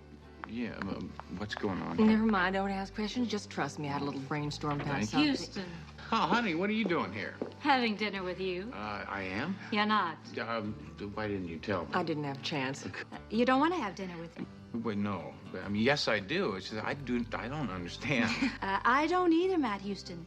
You see, CJ told me that you wanted to fulfill a fantasy. You did that? Yeah. No, I wanted to fulfill your fantasy. Oh, you want to fulfill his fantasy. Not I, me. Me through you. Ah, the lucky lady. So, when is the wedding?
better cock your pistols.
CJ, just what exactly is the Beverly Woods Social Club? Well, according to Murray, it's a high-class charitable organization, a little bit like a country club. The annual fair that they're having today is to benefit handicapped kids. Yeah, well, at $5,000 a ticket, they're going to help an awful lot of kids today. 25 years ago today, gents. This bazaar marks our silver anniversary. Hard to believe, Holly. You sure don't look it. How much money has this club raised so far? Well, you'll have to ask His Honor the Mayor. He oversees the accounting. We should easily top the $20 million mark this year. Unbelievable. I'll say it one more time, Charlie. What I choose to do with that book is my business, and my business alone. Are we agreed? No, that is not what we agreed on. Okay. Bottom line, if you want to go on working for me, you'll never mention that book again.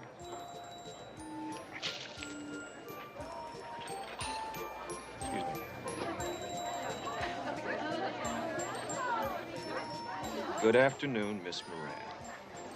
And how is America's most hated poison pen columnist? Deadlier than ever, thank you. And how's America's hero of the baseball diamond? Oh, I'm fine. Just as long as you keep my name out of your column. You know, thanks to you, we've got a new phrase. Punk journalism. Punk. Oh! 2 in a row.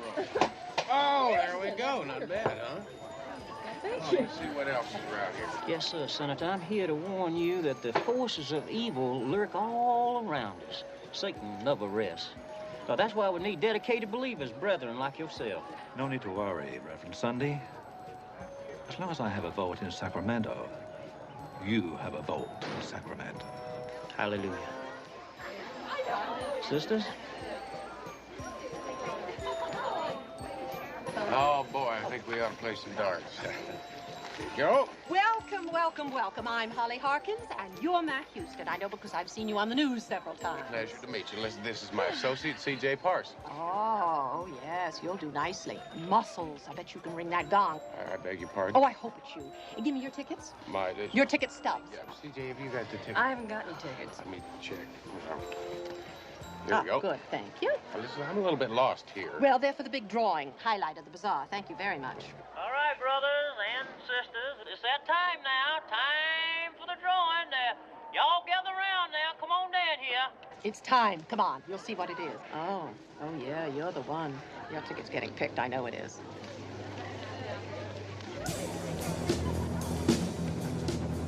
Like a raccoon?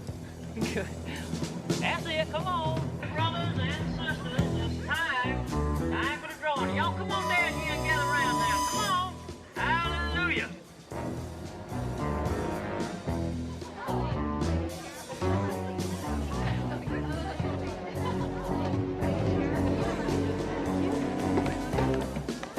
Okay. All right. Now, all of you turkeys, come on. Move your tail feathers down here for the big event. Come on. That's that's right, faster. Okay, you ready? Here's the deal. One of these sweet young things down here is going to pick one ticket stub, and the winner gets one shot at the hammer over there. We have an anonymous donor who is going to match whatever mark you reach, no matter what, in dollar bills all the way up to $350,000. But there's only one catch. You donate every cent you win back to our charity. Now, wait a minute. Then you get to take a big, fat tax deduction. Sure, sounds better, doesn't it, right? Okay, you ready? Fine. Oh, wait. Just put that in, too, will you, honey? Now, let's see. Would you roll the basket, ladies?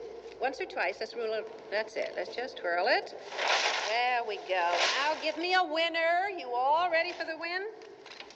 And the excitement mounts. The winner is 1726. 1726? I got it. Here it is. I got it. Well, now, just a minute, Vonda. Just a minute. Well, congratulations. To tell you the truth, I had hoped for a 2-ton gorilla so that we could make sure that gong got rung, but what are you going to do? Now, Vonda, take your time and take your best shot, okay? Right over there. Stand back, everybody. Stand back.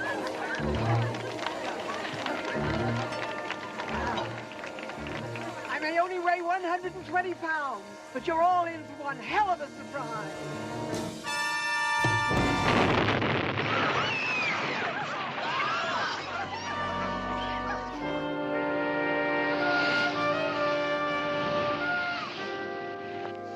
I heard Vonda Moran was a real swinger, but getting herself blown into the next county? Swinger? Yeah. Like the mallet? Bad pun, Vince. Bad pun, I know. Do you always have to make this trip right before dinner is served? When you gotta go, Dad. Kids, it's also lucky for me that Beverly Woods is not my beat. I mean, the lady who got blown up had so many enemies, I'd be interrogating suspects till retirement day. Hey. What? Did you tell them? Tell them what? What? Oh, come on, look. Look at your poor Nicky. Your oldest son fails the test for his Boy Scout marriage badge in pornography, and you ask what? Pornography? Mama, Nicky failed his test for his merit badge in photography. Hey, that's what I said. What's the matter? You got a hearing problem, too? My firstborn grandson a failure. Poda, he's going to end up in Skim Row with all the other bums. Mama, it's no big deal. I failed my test for photography when I was Nicky's age, too. Did I end up a bum? You didn't end up in the White House either, filio mio. Telephone, Houston. Well, thank you, Tony. Excuse me.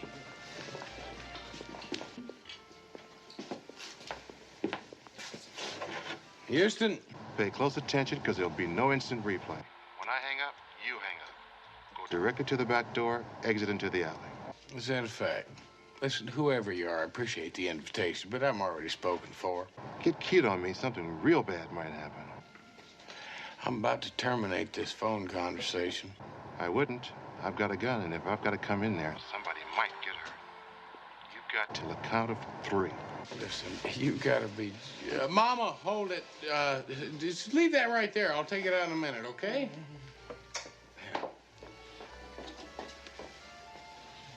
Listen, I'm on my way out.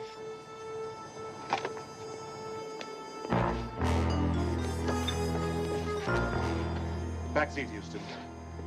Suppose it'd be out of line if I asked you fellas just where the hell it was I was going and why. Back. Hey,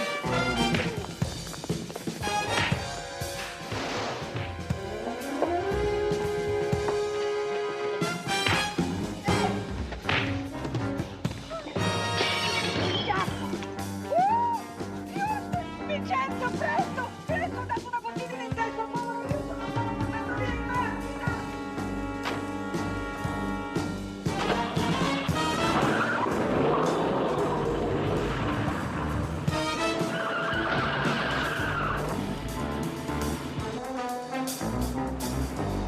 How's he doing? Still out. Stupid. Why can't he do it the easy way?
Inside. What inside? It's just a police station. What? Inside. You gotta Move it. You gotta be kidding me. What's going on? It's a police station. You're crazy.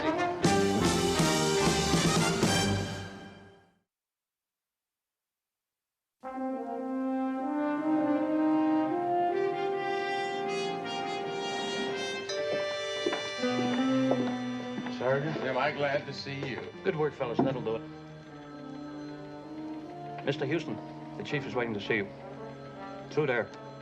Bear to your left, first door on the right.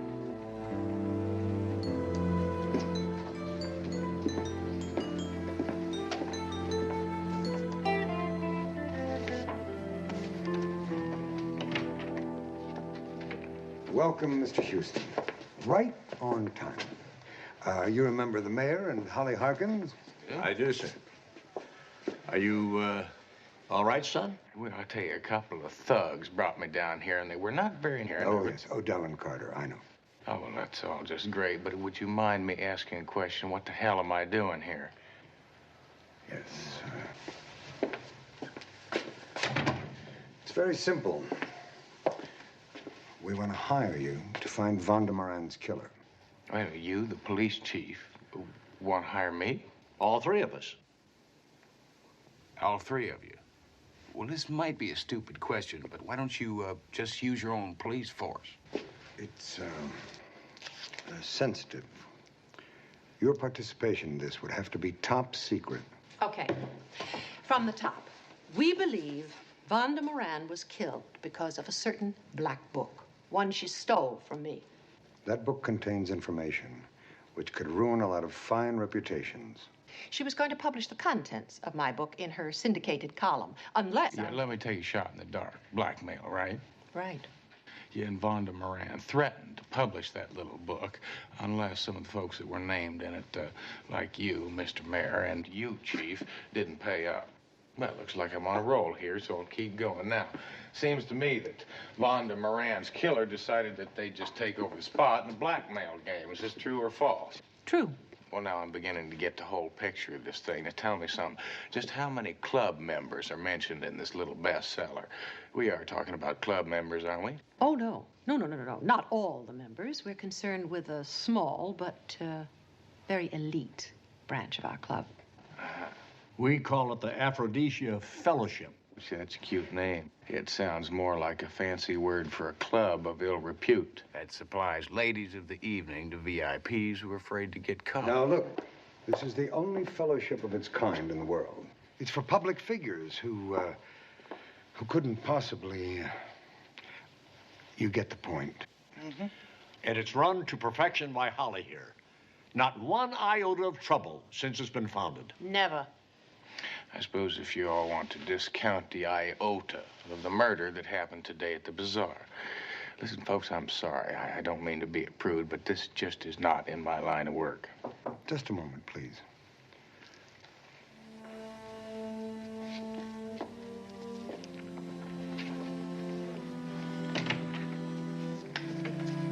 Scotty's here, Chief. All set and ready to go for the photo session. Thank you, Sergeant. There's a lot more at stake here than some VIP reputations, Mr. Houston, and you're looking at one of them. Scotty, this is Mr. Matt Houston. How do you do, sir? How you doing, partner? Listen, my friends call me Houston. How do you do, Houston, sir?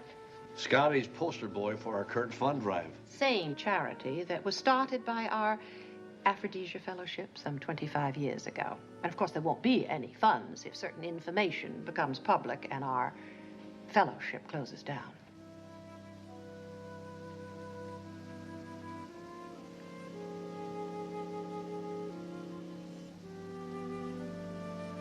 You people drive a hard bargain. Listen, first off, I'm gonna need a list of all the club members. I'm gonna need files, photos, financial statements, everything from where they were the time the bomb went off to the grandma's favorite color. Anything you say, cowboy. Listen, why don't you run along and get your picture taken, okay? And I'll bet you it's gonna be the best fundraiser ever, huh? Thank you, Houston, sir.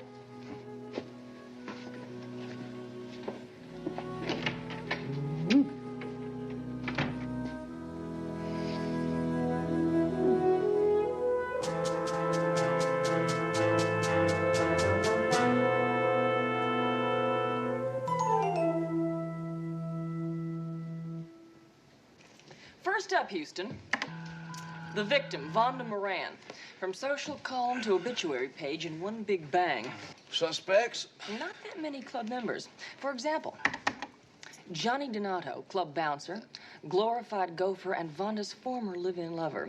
When she stopped seeing him, he threatened to sue her for palimony. Well, CJ, don't you think that Johnny Donato's just a little bit too young for Vonda?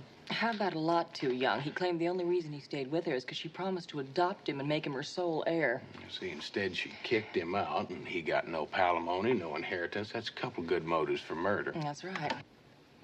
Charlie Arbus, the victim's ambitious leg man. There's another couple good motives for murder. I mean, think about it. He killed his boss. He gets to take over her job, and he also gets his hands on the blackmail book. Reverend Noah Sunday. What, is he a suspect? Well, he's a charter member of the Aphrodisia Fellowship. Oh, I see. And if his following ever got wind that their self-appointed savior had helped start a high-class bordello... His flock would stampede. You're all over him, CJ. Terry Noble. Baseball player extraordinaire. I tell you, CJ, and that man's a lot more. He's only got one fault, and that's he doesn't have any faults at all. Well, not so that his fans would notice, Houston, but he is running for a second term as president of the Aphrodisia Fellowship. I see, and if that news got out, I tell you, our all-American boy could be benched for life.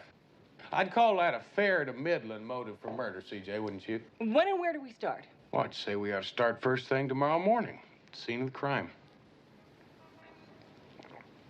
I heard a famous detective say that once.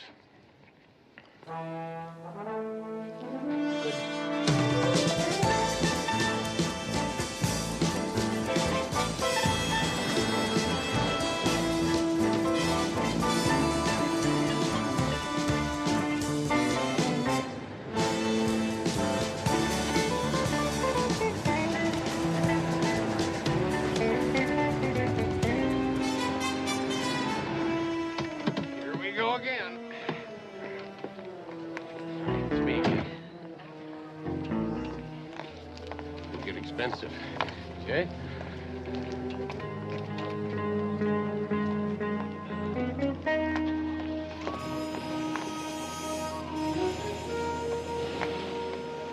Morning, Chief.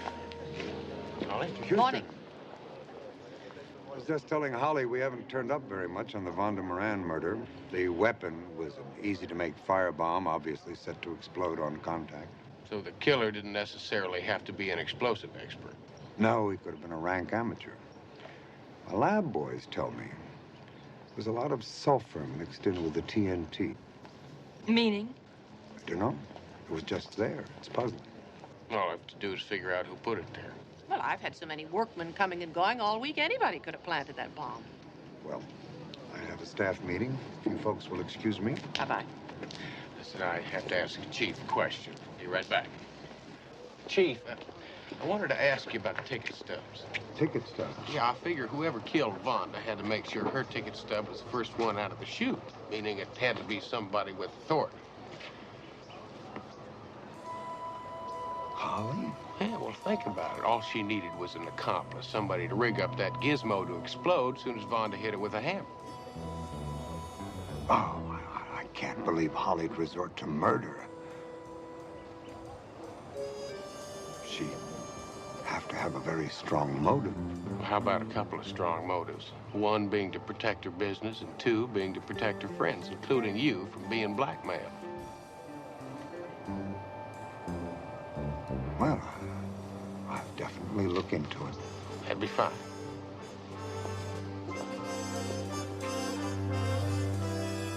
Excuse me, I really didn't mean to desert you here. Holly, I wanted to ask you a question. Uh-huh. What makes you so sure that Vonda's the one that stole your trick book? Well, now, that's one question I was hoping to avoid, because the answer to it makes me look like one hell of a suspect. You see, I was Vonda's first blackmail customer. Oh, yes, she promised to leave my club members alone if I would pay her $1 million. And you turned her down? Well, I had to. I don't have that kind of money. With an operation like this? I have expensive habits. Expensive? I mean, like taking care of all the crippled children.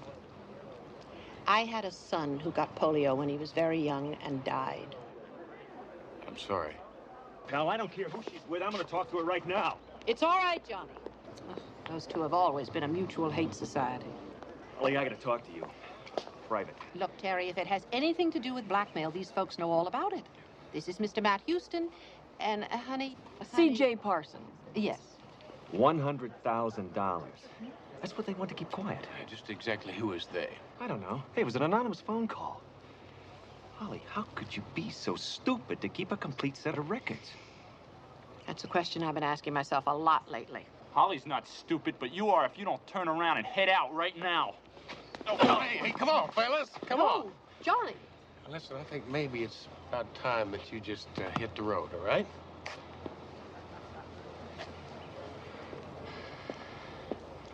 CJ, I think it's about time that we hit the road, too. Come on, let's go. Where? We're gonna get us some of that old-time religion, CJ. Houston, are you sure we're not lost? Well, a man at his church said that Reverend Sunday was building his new tabernacle out here. I don't believe this. It's a dump. That's what the man at the church said.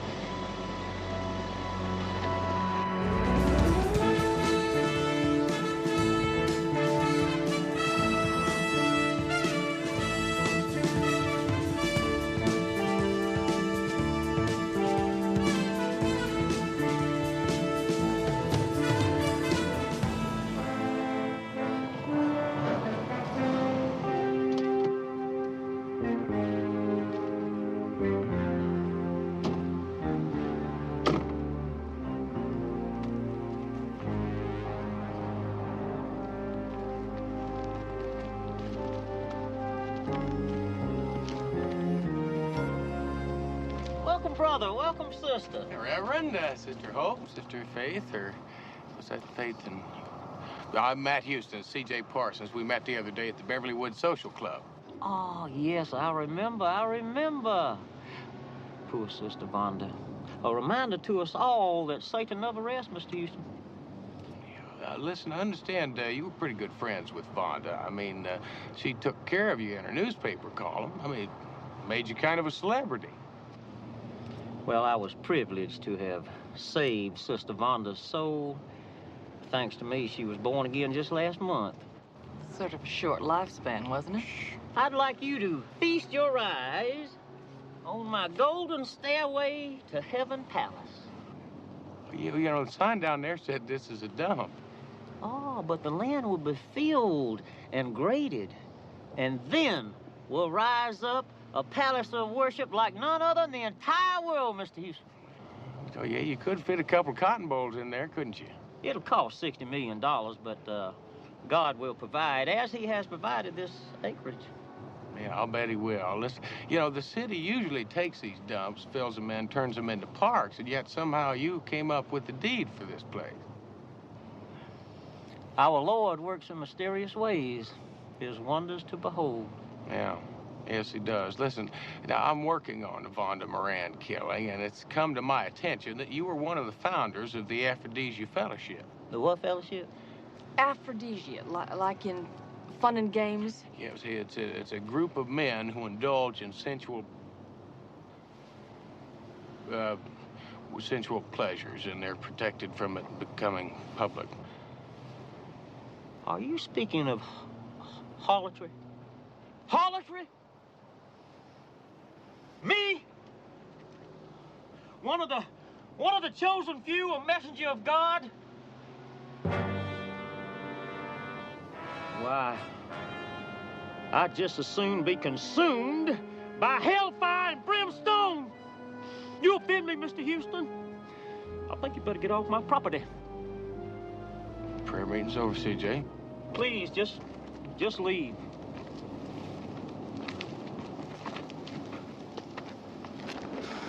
The Bible says, if thy right eye offends thee, pluck it out. If thy right hand offends thee, cut it off. Thank you, Brother Daniel. Thank you. You know, it helps to look toward the good book at times like these. About Mr. Houston. He offends me.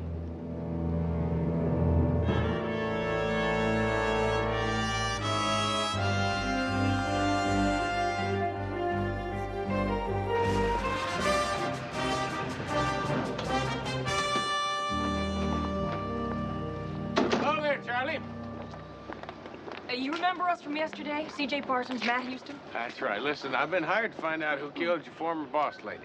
Well, I already gave my statement to the cops. Yeah, well, did you also tell them that you've got two very good motives for wanting her dead? Yeah, see, you get to take over Vonda's job, and also you got to get your hands on Holly's trick book. Hey, easy now, come on. Need now. some Just help, take Charlie? it easy. Yeah, Hank. Yeah, I need some help, yeah. Listen, fellas, there's nothing wrong here. Fellas, there's no problem. Let's play some medicine ball with the turkey until he needs some real medicine.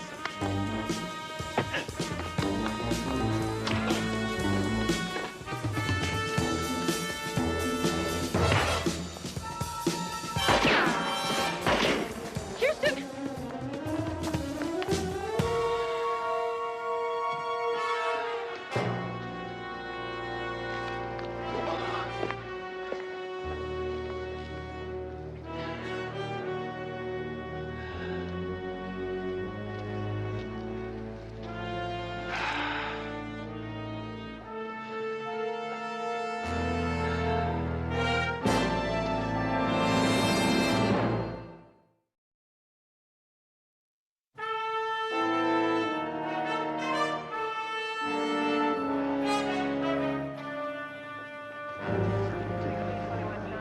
Now the sergeant's got all your names, telephone numbers, addresses.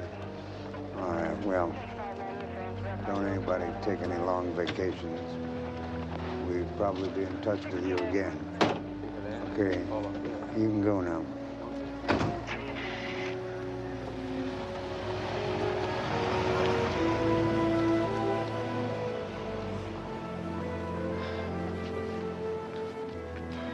Well, now the key question is, who was the killer trying to kill? You or Mr. Arbus? How about both of us? How about it? Well, see, now listen, I figured the killer probably got a little paranoid. He thought Charlie and I knew too much about him and the missing trick book. Makes sense to me. Yeah, listen, I've been working on the theory that Charlie probably offed his boss just so he could check the book out of her library and use it for blackmail purposes. 2 people dead over 1 book. An X-rated book, the kind murders are made of. Listen, Chief, you mind if I ask you a personal question?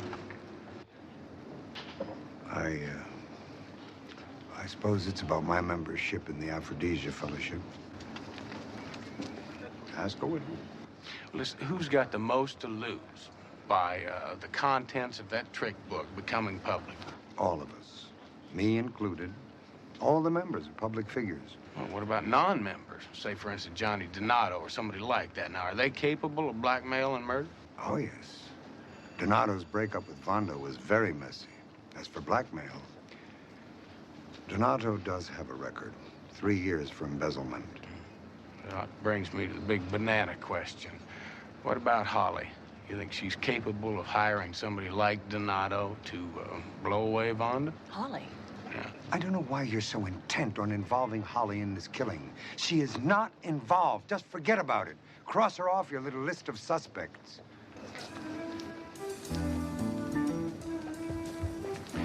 CJ, do you get the impression that the chief protesteth a little bit too much? A lot too much. I think it's about time that you got a hold of your friend in Sacramento, just like we discussed.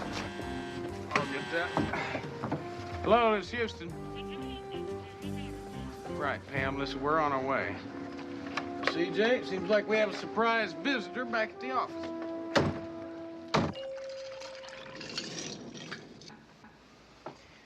Thank you, child. A work of art. Oh, how nice of y'all to come. Welcome, brother. Welcome, sister. Nice of you to invite us. CJ, if I'm not mistaken, this is the same man of the cloth that chased us off his property today. Please, Mr. Houston, I come in peace. Yeah, tell me something, Reverend. Doesn't the good book frown upon drinking? Did Jesus turn water into wine for the multitudes? Yes, he did. Yeah, Lot's wife also got turned into salt, but I suppose that just justify you drinking margaritas when gin's all gone, huh? Excellent idea, Mr. Houston. Excellent. But see, tequila gives me a headache. Well, I'm sorry to hear that.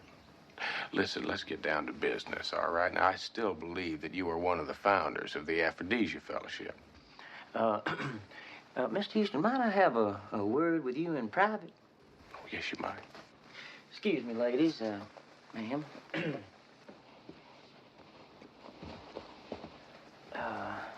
Mr. Houston, it is true that one time my spirit was willing, but my flesh became weak. Yeah, well, listen, I got a phone call from you telling me that you wanted to talk to me of something very important. I'm being blackmailed. Sister Holly said you might be able to help me out. In what way? Financial. I need $100,000 by midnight tomorrow. You could write it off as a gift to him. Yeah, no doubt I could do that. Only problem is I don't believe he'd see a dime of it. It'd be just you and the blackmailer. Look, Mr. Houston, maybe my way isn't your way, but thousands of people receive spiritual help from me. Sure, I'm flamboyant.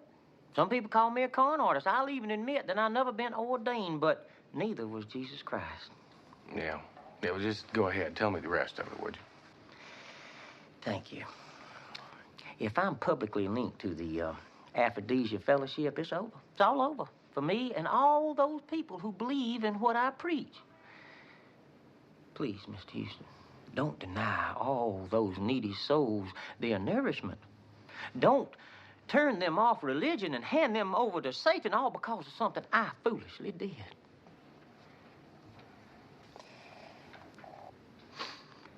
Please, help me. Well, I'll make you one promise. I'm going to put the blackmailer out of business before you have to meet your midnight deadline tomorrow. But what if you fail, Mr. Houston? Oh, ye of little faith. Hello? Yes, he's right here. Pardon me? I'll tell him. Houston, it's Terry Noble. He says he wants you to meet him right away. And it's not about baseball.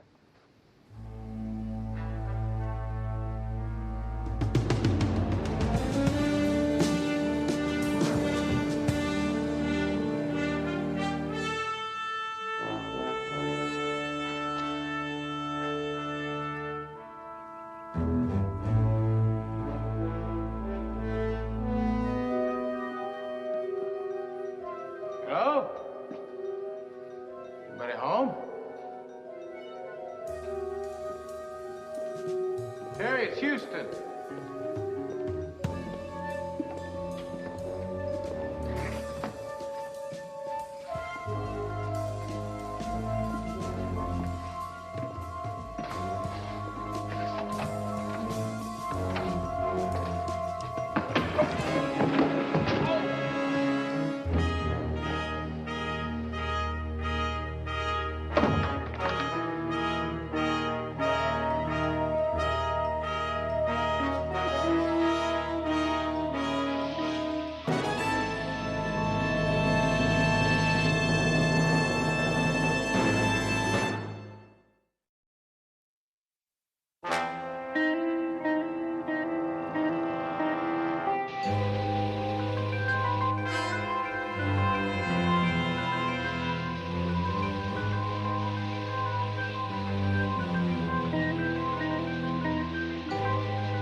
listen, really, I'm fine. I'm just dandy. Yeah, well, I don't feel very dandy. Well, Vance, listen, I appreciate all your concern, but really, I'm just fine. Houston, I don't feel dandy because I'm up to my handcuffs in a very messy and complicated case that started in somebody else's city, Beverly Woods. Now it's slipped over into my city. That's just what I said, Vince. You're all heart. Come on. 2 people are dead, an attempt on your life, and a baseball player who claims total ignorance. Hey, Lieutenant, I never phoned Houston. I never told him to meet me here. Well, then Holly set up Houston. Well, now that I think about it, CJ did mention the fact that the voice on the phone sounded like it had a cold, so it really could be anybody. Then again, it could be you. Well, it wasn't. Why was this place closed down today? I don't know. Look, I don't own this place, all right? I have nothing to do with operating it. The owners pay me for the use of my name. Talk to them. Count on it. Miss Vance, I got a scoop. I tell you, my body's just crying out for all kinds of liquid goodies. You all right to drive? Well, not the Indianapolis 500, but I think I can make it to my office.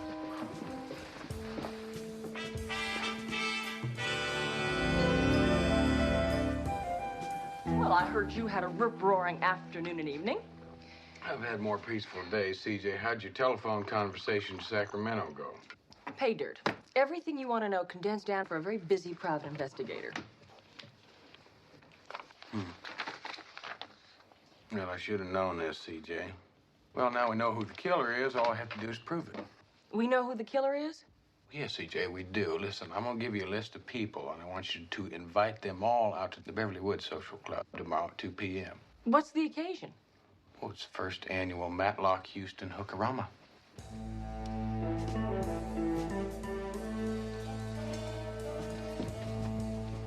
A hookerama?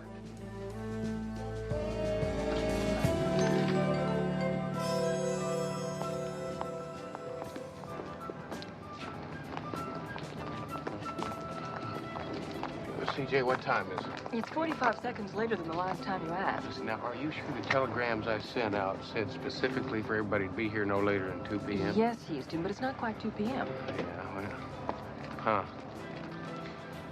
Looks like we can scratch him off our list of suspects. It? Getting interesting, Houston. Yes, it is. Yes, it is. Why don't you join the others? Houston, how does this hookerama work? Well, CJ, it works like any other hookerama. Well, looks like we can scratch one baseball star and one ex-lover.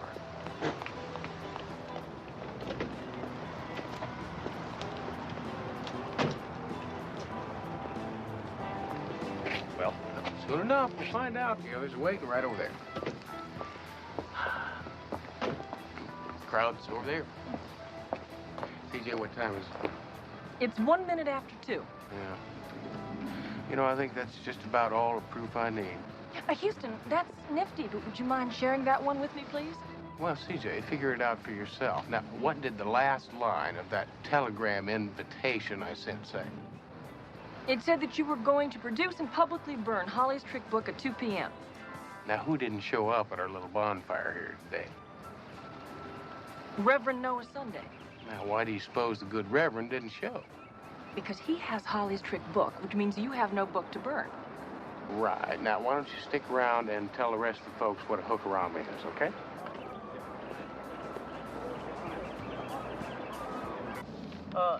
No, brother, you must visualize it as I do. My golden stairway to heaven palace must be the ultimate palace of worship in the world. It must put the Taj Mahal and all those other places to shame.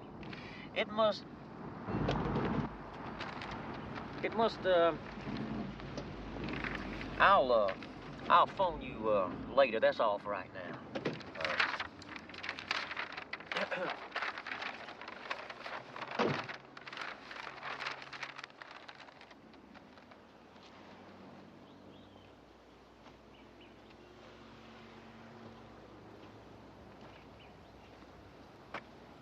Welcome, brother. I know all about it, Noah. Blackmail, the killing. I think I know why you did it. Oh, what are you referring to, Mr. Houston? It's called truth. Something you haven't dealt with in a long time. Are you accusing me of telling untruths? Why don't you come off it, Noah? You are the killer. Just tell me something. Just tell me why.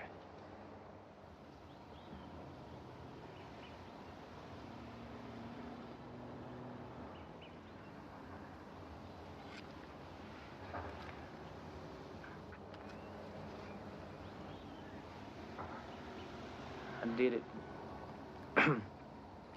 I did it for him.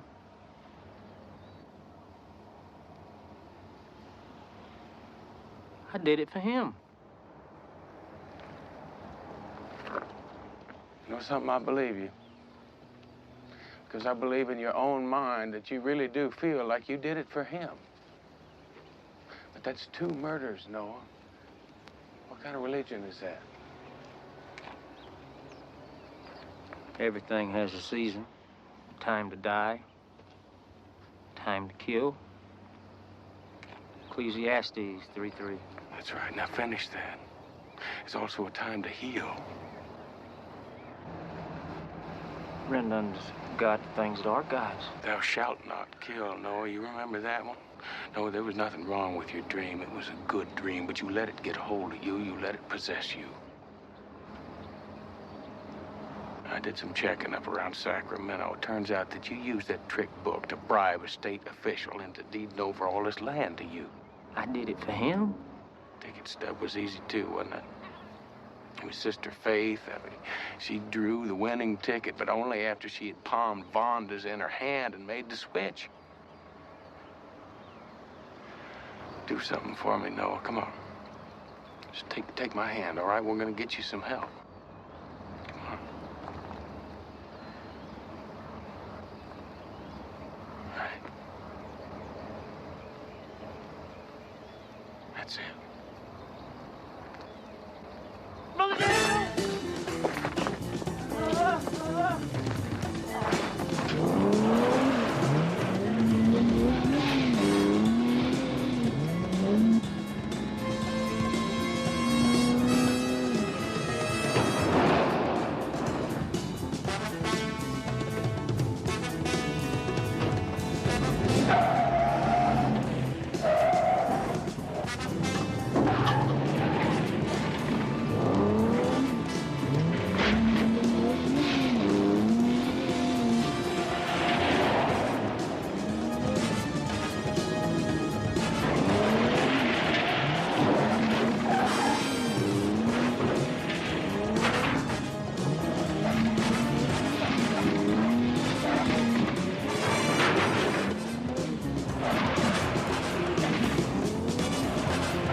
Get you out of here.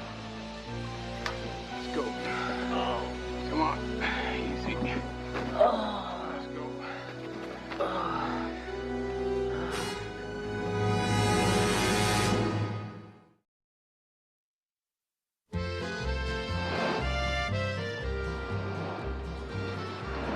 Quiet, everybody. Silenzio un momento, please. Mama wishes to announce that Nicky Novelli has officially received his Boy Scout marriage badge. My what? Merit badge, Mama. Ooh, wait a minute. I thought you failed that test. Oh, no, sir. I did really great. Oh, his parole leader, he goofed up. Patrol, Mama. So my Nicky passed with flying honors. Oh, that's super. I tell you. Congratulations. You know, this called for a real celebration. I told you Nicky had a brain, Mama. Only in America could it happen. Benedetto Paese. Well, that's right. I mean, think about the kid's a whiz. I mean, he got his marriage badge in pornography. I mean, sky's the limit. It could be the next president of the United States. Oh, look.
Better cock your pistols.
Bar's open. Hey, Johnny! Oh, you sounded great tonight. Oh, I especially loved the ending. Oh. The medley. No, when the curtain came down. But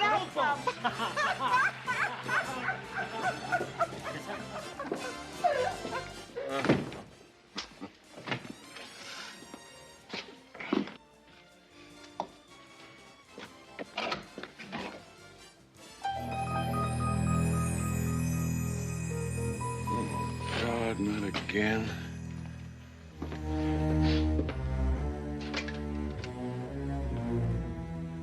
Operator, information LA. Money, Houston. We're talking money. Millions and millions of dollars, yen, pounds, francs, Deutschmarks, Swiss francs, guilders, liras. We could clean up. This stuff costs practically nothing to manufacture. I'm telling you, it would be like printing money. This sounds an awful lot like a business deal your brother Murray had put together.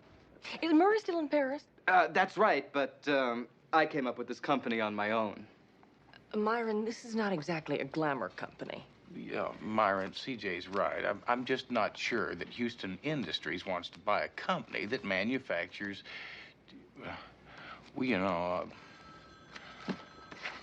toilet paper. Well, somebody's got to. Yeah. Mr. Houston, there's a Johnny Foster on the phone for you. Johnny.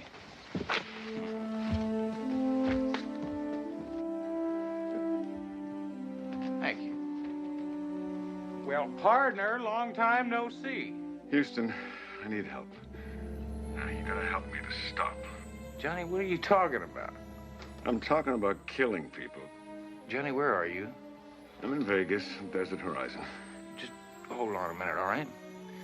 CJ, call the airport. Tell them to get my plane ready. Johnny, listen, stay put. I'll be there in a couple of hours. Okay, hurry, Houston, please. I don't want to kill any more.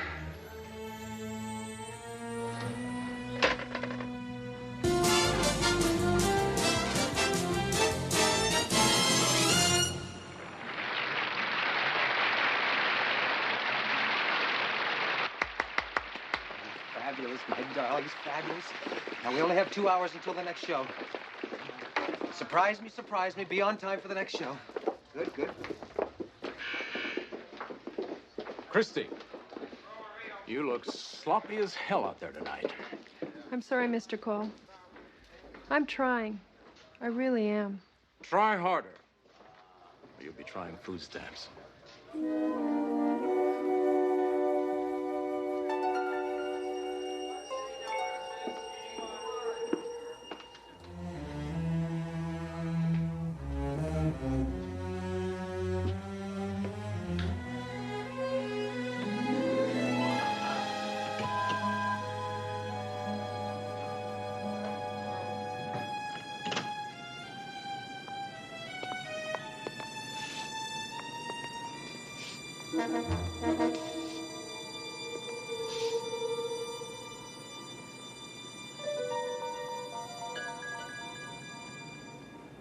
Who's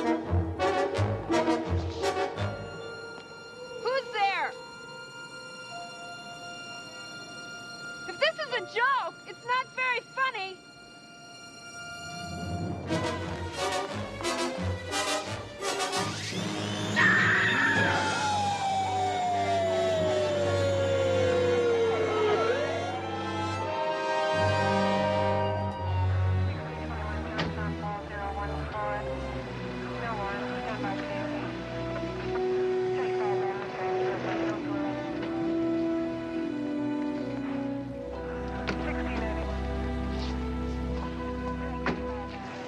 Doesn't look too terrific, does it?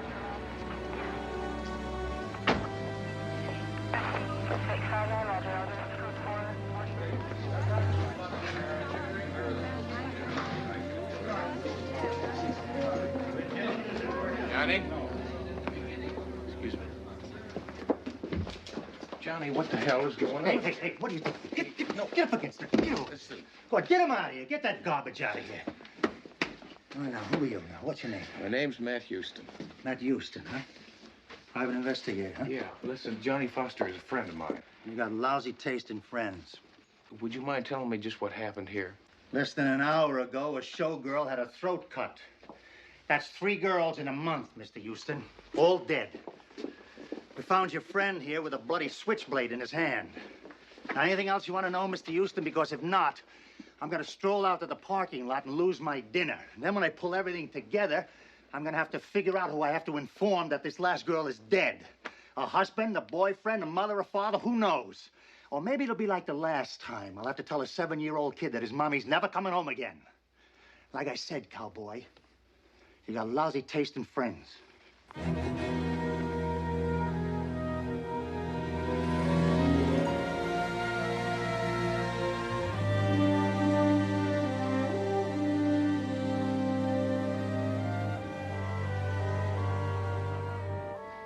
Look, why don't you do us both a favor? Why don't you head back to L.A.?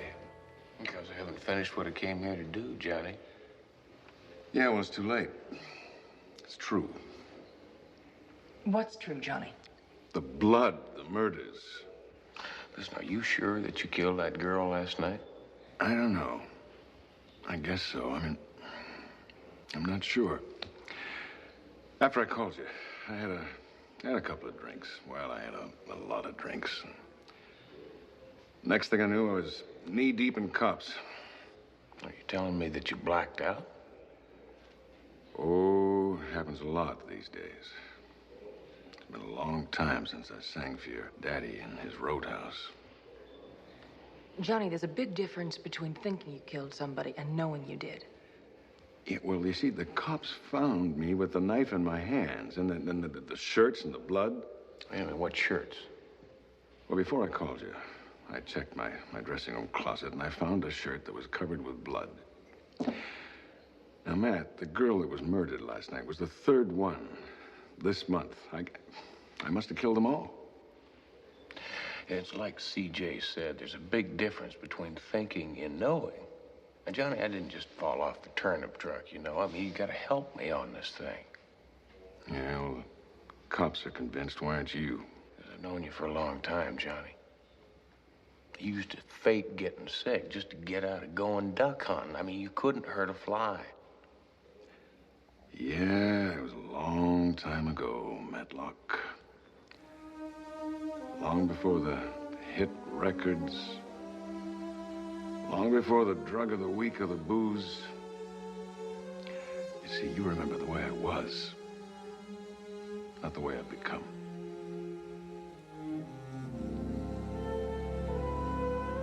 Johnny, if you're 100% sure you're a killer, there's nothing I can do.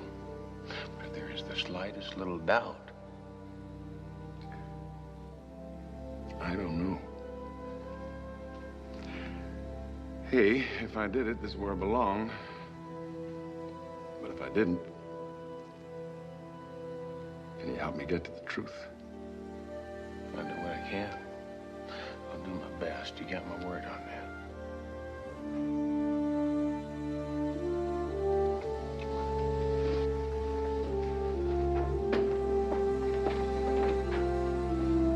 Houston, I'll get to work on his bail, but considering what he's being charged with, it's not likely that I can get anything accomplished till later tonight. I made a few calls to L.A. You got quite a fan club at the LAPD. Well, we've worked very well together for years. That's what I understand. So you're a friend of Johnny Foster's. So let me level with you. You got the lab results on the switchblade. It's the murder weapon. But that isn't all. 18 months ago in Atlantic City, a series of similar murders took place. 3 women in all. You want to guess which famous singer was performing in Atlantic City at the same time? Johnny? Afraid so. His review was playing there. Let me guess, when the review left town, the killing stopped. Until a month ago, when his review came here, women started dying again. But I got a hunch. I figure as long as I keep Johnny Foster behind bars, the carnage is going to stop. Excuse me.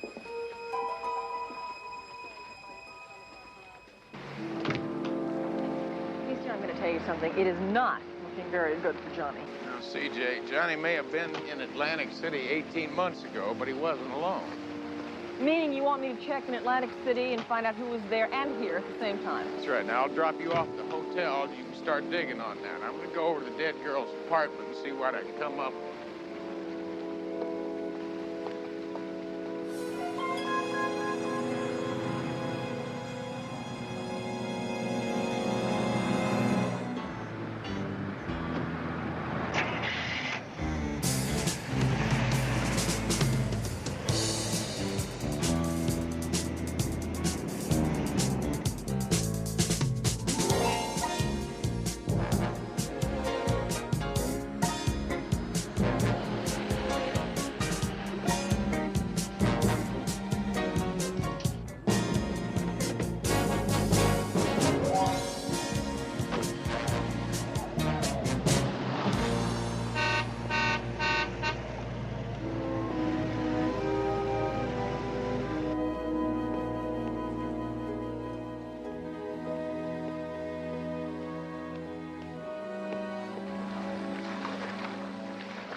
Excuse me, I'm looking for the manager.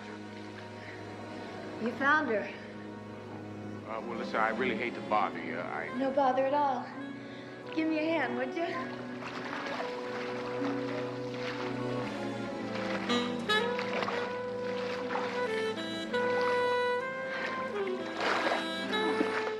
Listen, my name's Matt Houston. Deborah. Well, it's a real pleasure, Deborah. Certainly is. Ready for the bedroom? Aren't you from the decorators? No. No, I'm a private detective, and I'm working on the murder of Christy Nathan. She was such a nice kid. Can you believe it? First the murder, then the robbery. What do you mean, robbery? Someone broke into her apartment last night. Well, listen, what would a fella have to do to get inside there and take a look around? Follow me. I'll think of something. Okay.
There'd be horses in cowboy heaven.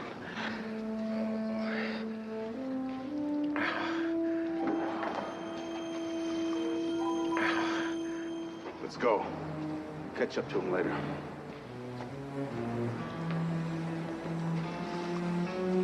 Oh, listen, thank you, ma'am.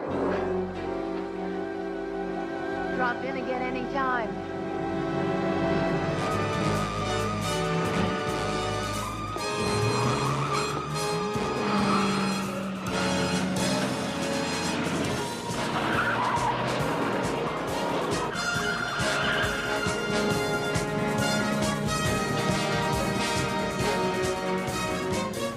I don't believe it. That cowboy's following us. Lose him.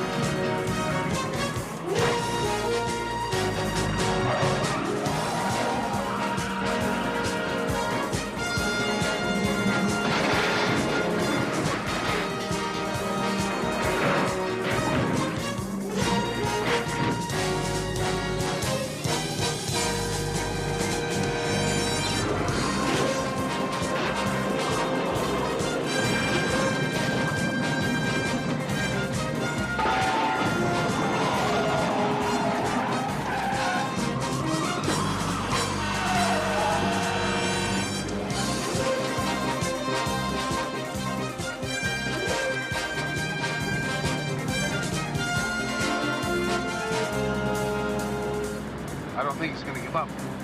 Then change his mind.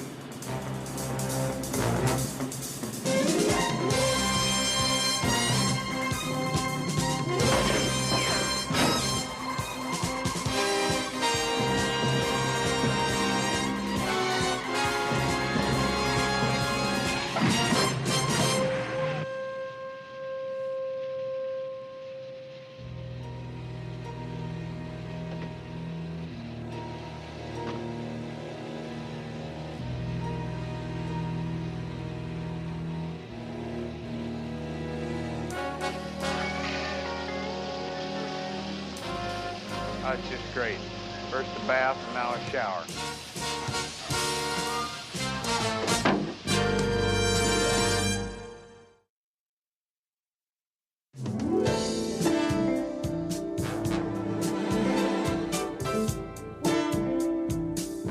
Well, the rental car company was very understanding. They're going to give you another rental car after I told them you'll pay.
time the show was in Atlantic City.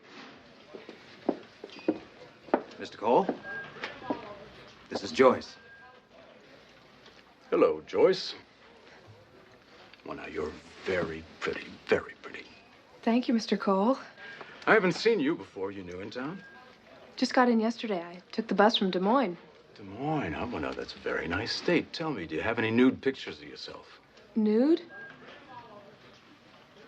Oh, I didn't know there was any nudity in the show. Oh, there isn't. I was just curious. Look, go back to Des Moines, Joyce. Byron, I want this new girl to be beautiful and experienced and to know the score. Dig? Yes. Come on. Now, where were we? Oh, yes. I believe you were just about to get to the part where you tell me I'm a suspect. As a matter of fact, I was. You see, I figure it takes a certain kind of man to kill women, probably the kind that hits them. Well, now, it's true. I have a temper. And if you don't leave here right now, I'm going to be forced to just throw... Byron! That's the look I want. Do you dance? Occasionally. You have the job. What job? Aren't you a dancer? I'm a lawyer. She works for me. You do? I sure do. Your loss. I think you were just leaving. Right. It's been a pleasure.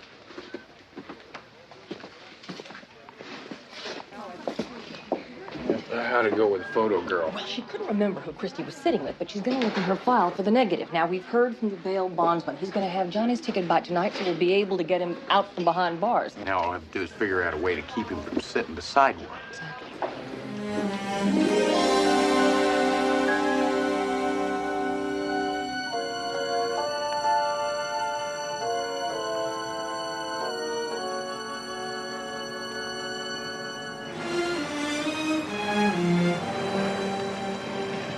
I'll be right back.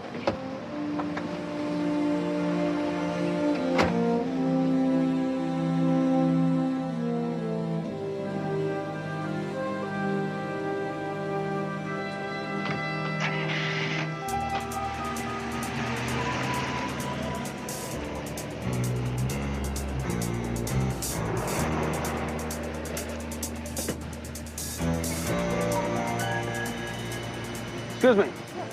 I'm lost. Well, I'm sorry. I couldn't help you because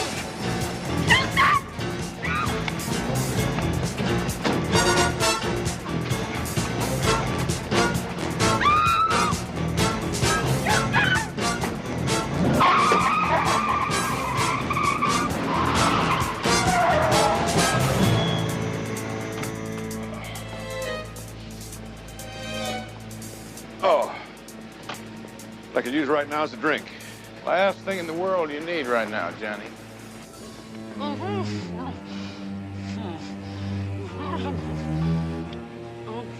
Now, don't rush it. Don't rush it. It's got to be within 10 feet. Look, I tell you what. Why don't you go back to the hotel and I'll meet you back there later, okay?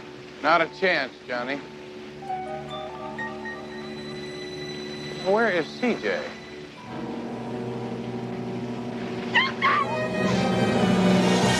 Now! Gotta get down.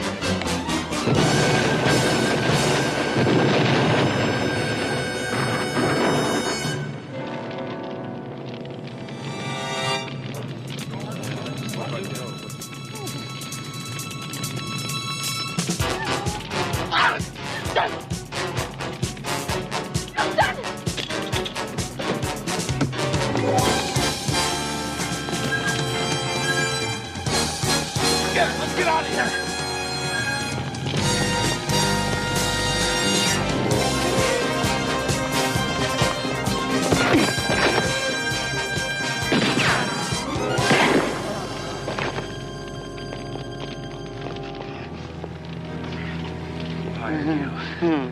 Hired you. It was Foster, Johnny Foster.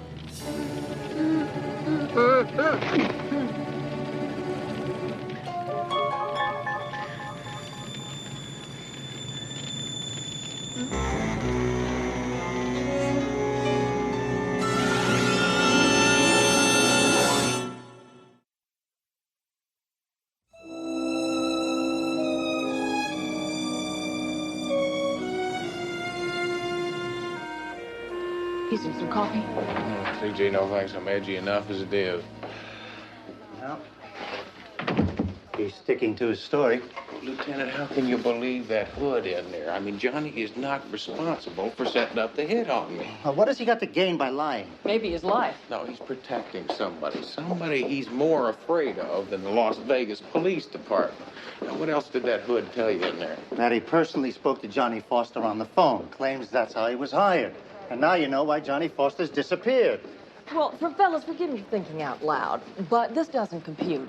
Why would Johnny have Houston come to Vegas to help him and then try to kill him? When you're dealing with psychos, Miss Parson, logic goes out the window. Lieutenant, listen, I don't mean to be offensive, but this conversation reminds me a lot of a hobbled horse. It's not going anywhere. Come on.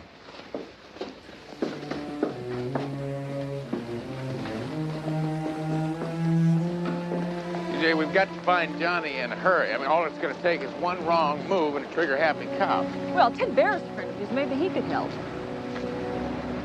CJ, is this the only car you could rent? Well, Houston, you blew the hood off the first one, and you blew everything else off the second one. You're lucky they'd rent you any car at all. Yeah.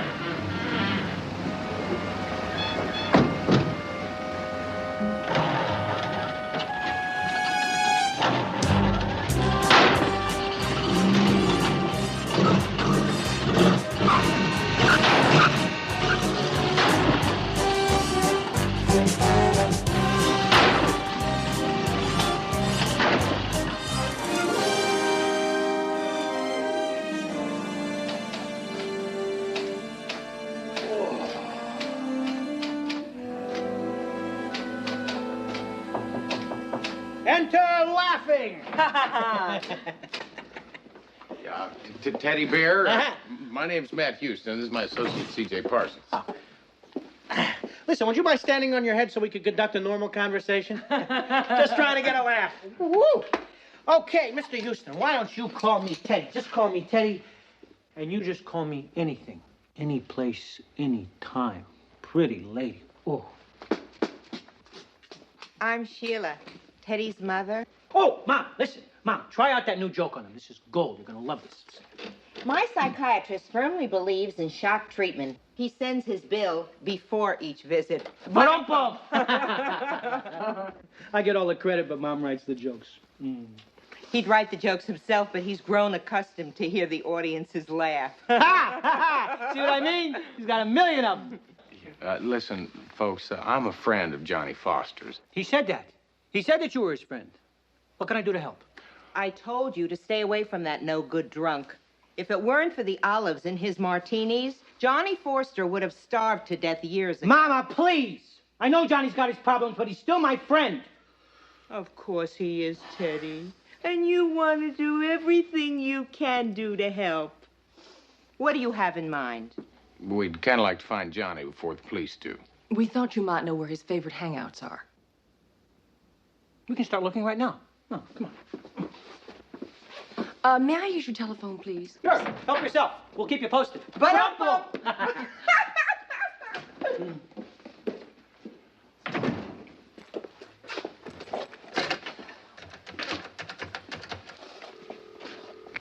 Doris, it's C.J. Parsons. Do you have anything yet?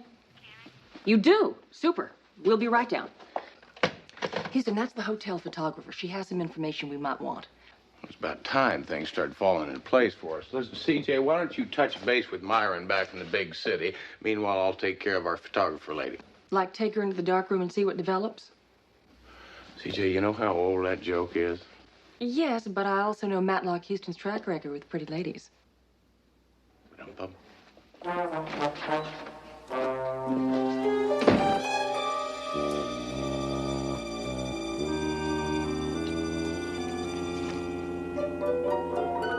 Well, if it isn't our nasty dance director.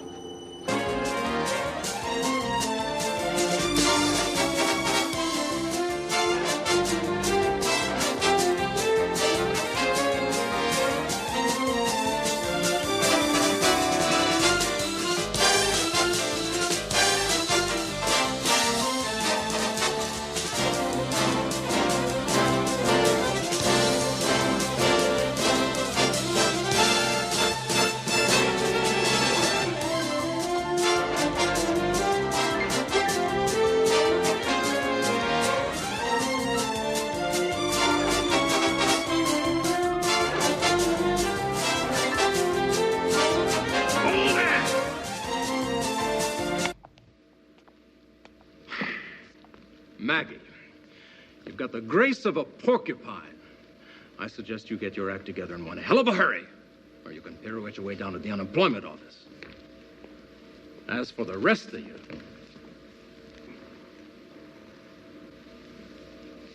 take 5.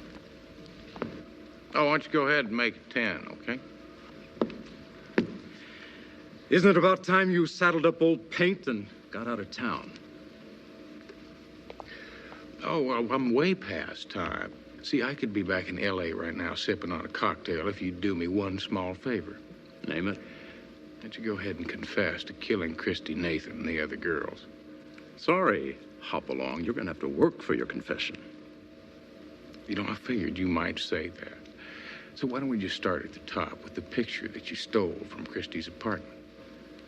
Well, now, from multiple murder to petty theft, I really have come down in the world. Well, not really, no. See, they're one and the same. See, if I'd seen that picture of you and Christy in her apartment, it wouldn't have bothered me a bit. Now, when I noticed that that was missing, there wasn't a whole lot I could do but come up with the conclusion that somebody wanted very badly to get rid of it. Now, there's only one conclusion to come to. Now, we both know why I took that picture. I was a prime suspect. I got concerned with what cops and judges refer to as a preponderance of evidence. Oh, I see. Yeah, you were going to help them out a little bit, right? Make it easier on them so they wouldn't confuse you with the real killer. You about finished? I am for right now. Well, I'm not.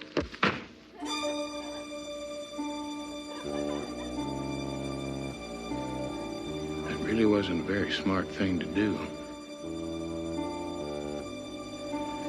Under the circumstances, I tend to agree. Could I have my foot back? Yes, you may.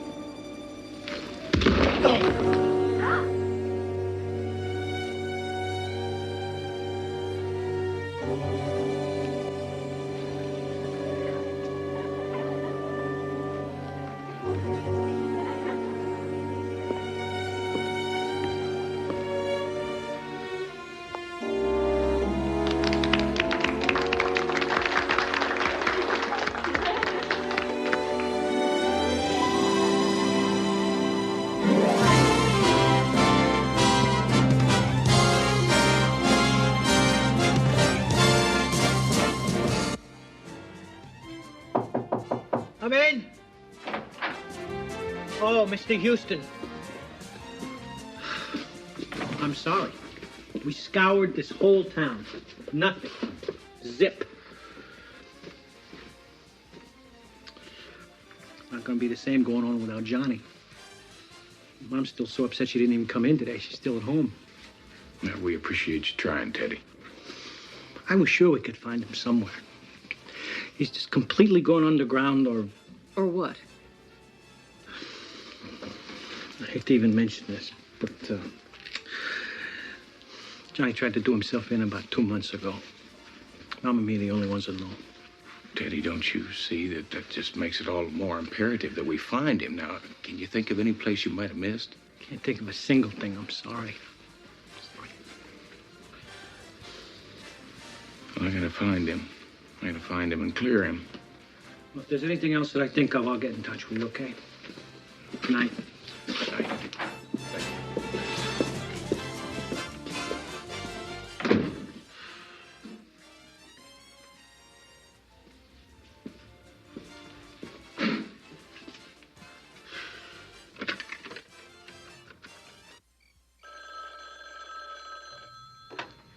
Hello? Mom, you were right. He bought it, the whole story. Didn't I tell you? We might have a problem, though. Oh, what's that? Houston says he's not going to give up until he finds Johnny. Well, I guess that means that right after we kill Johnny, we'll have to kill Houston.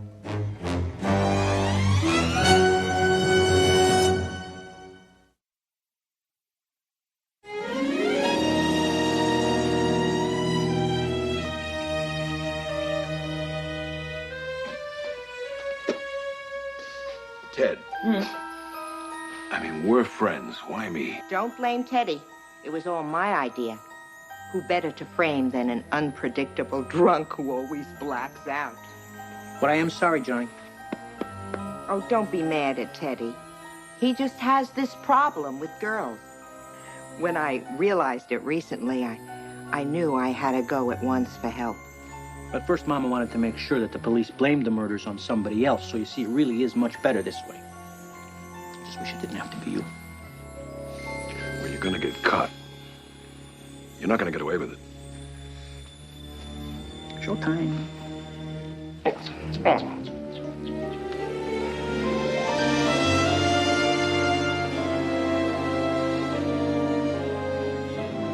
Penny for your thoughts. Sorry, CJ. You better make that $1, you know, inflation and all. Just thinking about what Ted Bayer said last night. About Johnny's attempted suicide a few months back? Suppose it is possible. Houston, you've exhausted all the theories that there are, except for one. One that says he is responsible for killing those girls. You got it.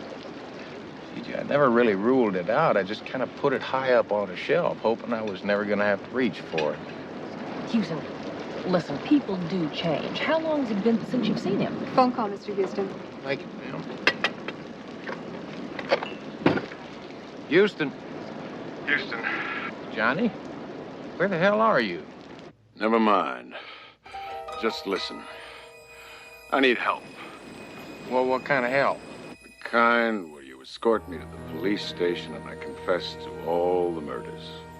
Johnny, just listen to me. No. You listen. I'm cold sober. I killed all those girls. It's all come back to me. Every detail. Please, help me, Houston. Where can I find you? One pump gas station and general store about 4 miles east of the Strip on Sand Dune Road. Sand Dune Road? Johnny, you gotta be kidding. About what? Well, it's Sand Dune Road. But don't you remember that? I mean, that's the same road my daddy's bar is on that you sang in. You know, right outside of Tyler. Yeah. Come to think of it, you're right. Hurry, Matlock. Hey, I'll be there as quick as I can. You were never in better voice, baby.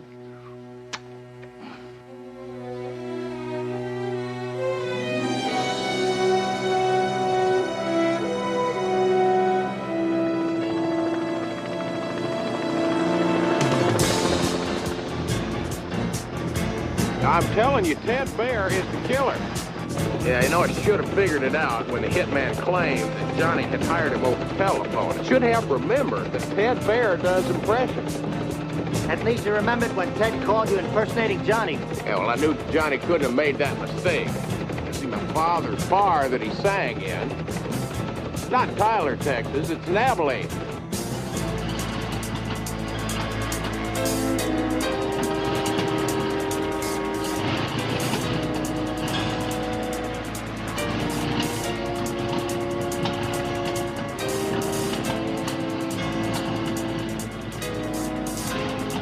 Them, Houston and CJ. Go for Houston first. Just as soon as he steps out of the car. There they are. Decoy 1. This is Reed. Go ahead, Lieutenant. Suspects are northwest of you, up Arroyo Road. 10-4. Move out fast. Bring us in right over them now.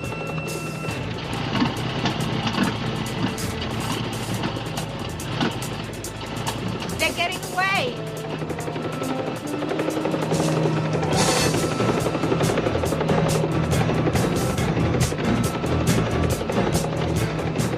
Ted, put the rifle down. We just want to help you. No, Kitty, wait. Hurry!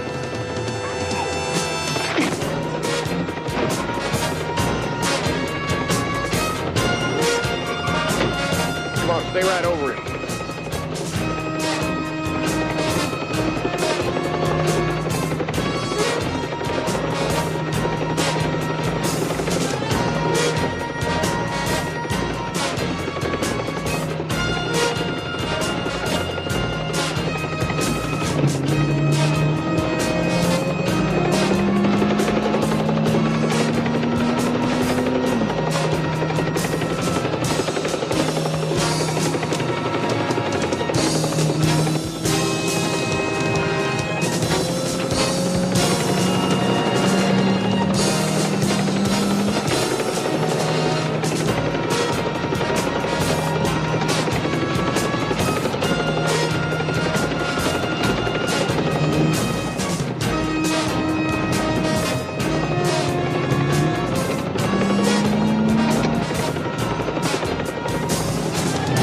show's going to be closing here pretty quick. Why don't you come down to L.A. and spend some time with a friend? Oh, I'd like that very much, but I think I'm gonna head on back home and just take things slow and get my act together. As long as you realize you got a standing invitation. Thank you. Johnny, 1 minute. I'm off. See ya. Bye, darling. Break a leg. Hey. Kiss, kiss. My kingdom for a kiss. Wait. Okay. There you are. I've been looking everywhere for you. Do you realize how many rooms there are in this hotel? Do you realize what kind of trouble you're in? And I'm not talking any small-time penny ante trouble either. I'm talking big-time, big bucks, heartburn, and ulcer kind of trouble. Whoa, Myron. What seems to be the emergency? Emergency? Try catastrophe. I just found out that you destroyed 3 rental cars. Myron, relax. Houston took care of it. Oh, you did? Mm-hmm. Yeah, I talked to the rental car company. They assured me that their insurance company was going to cover all damage. Houston, you own the insurance company. Well, Myron,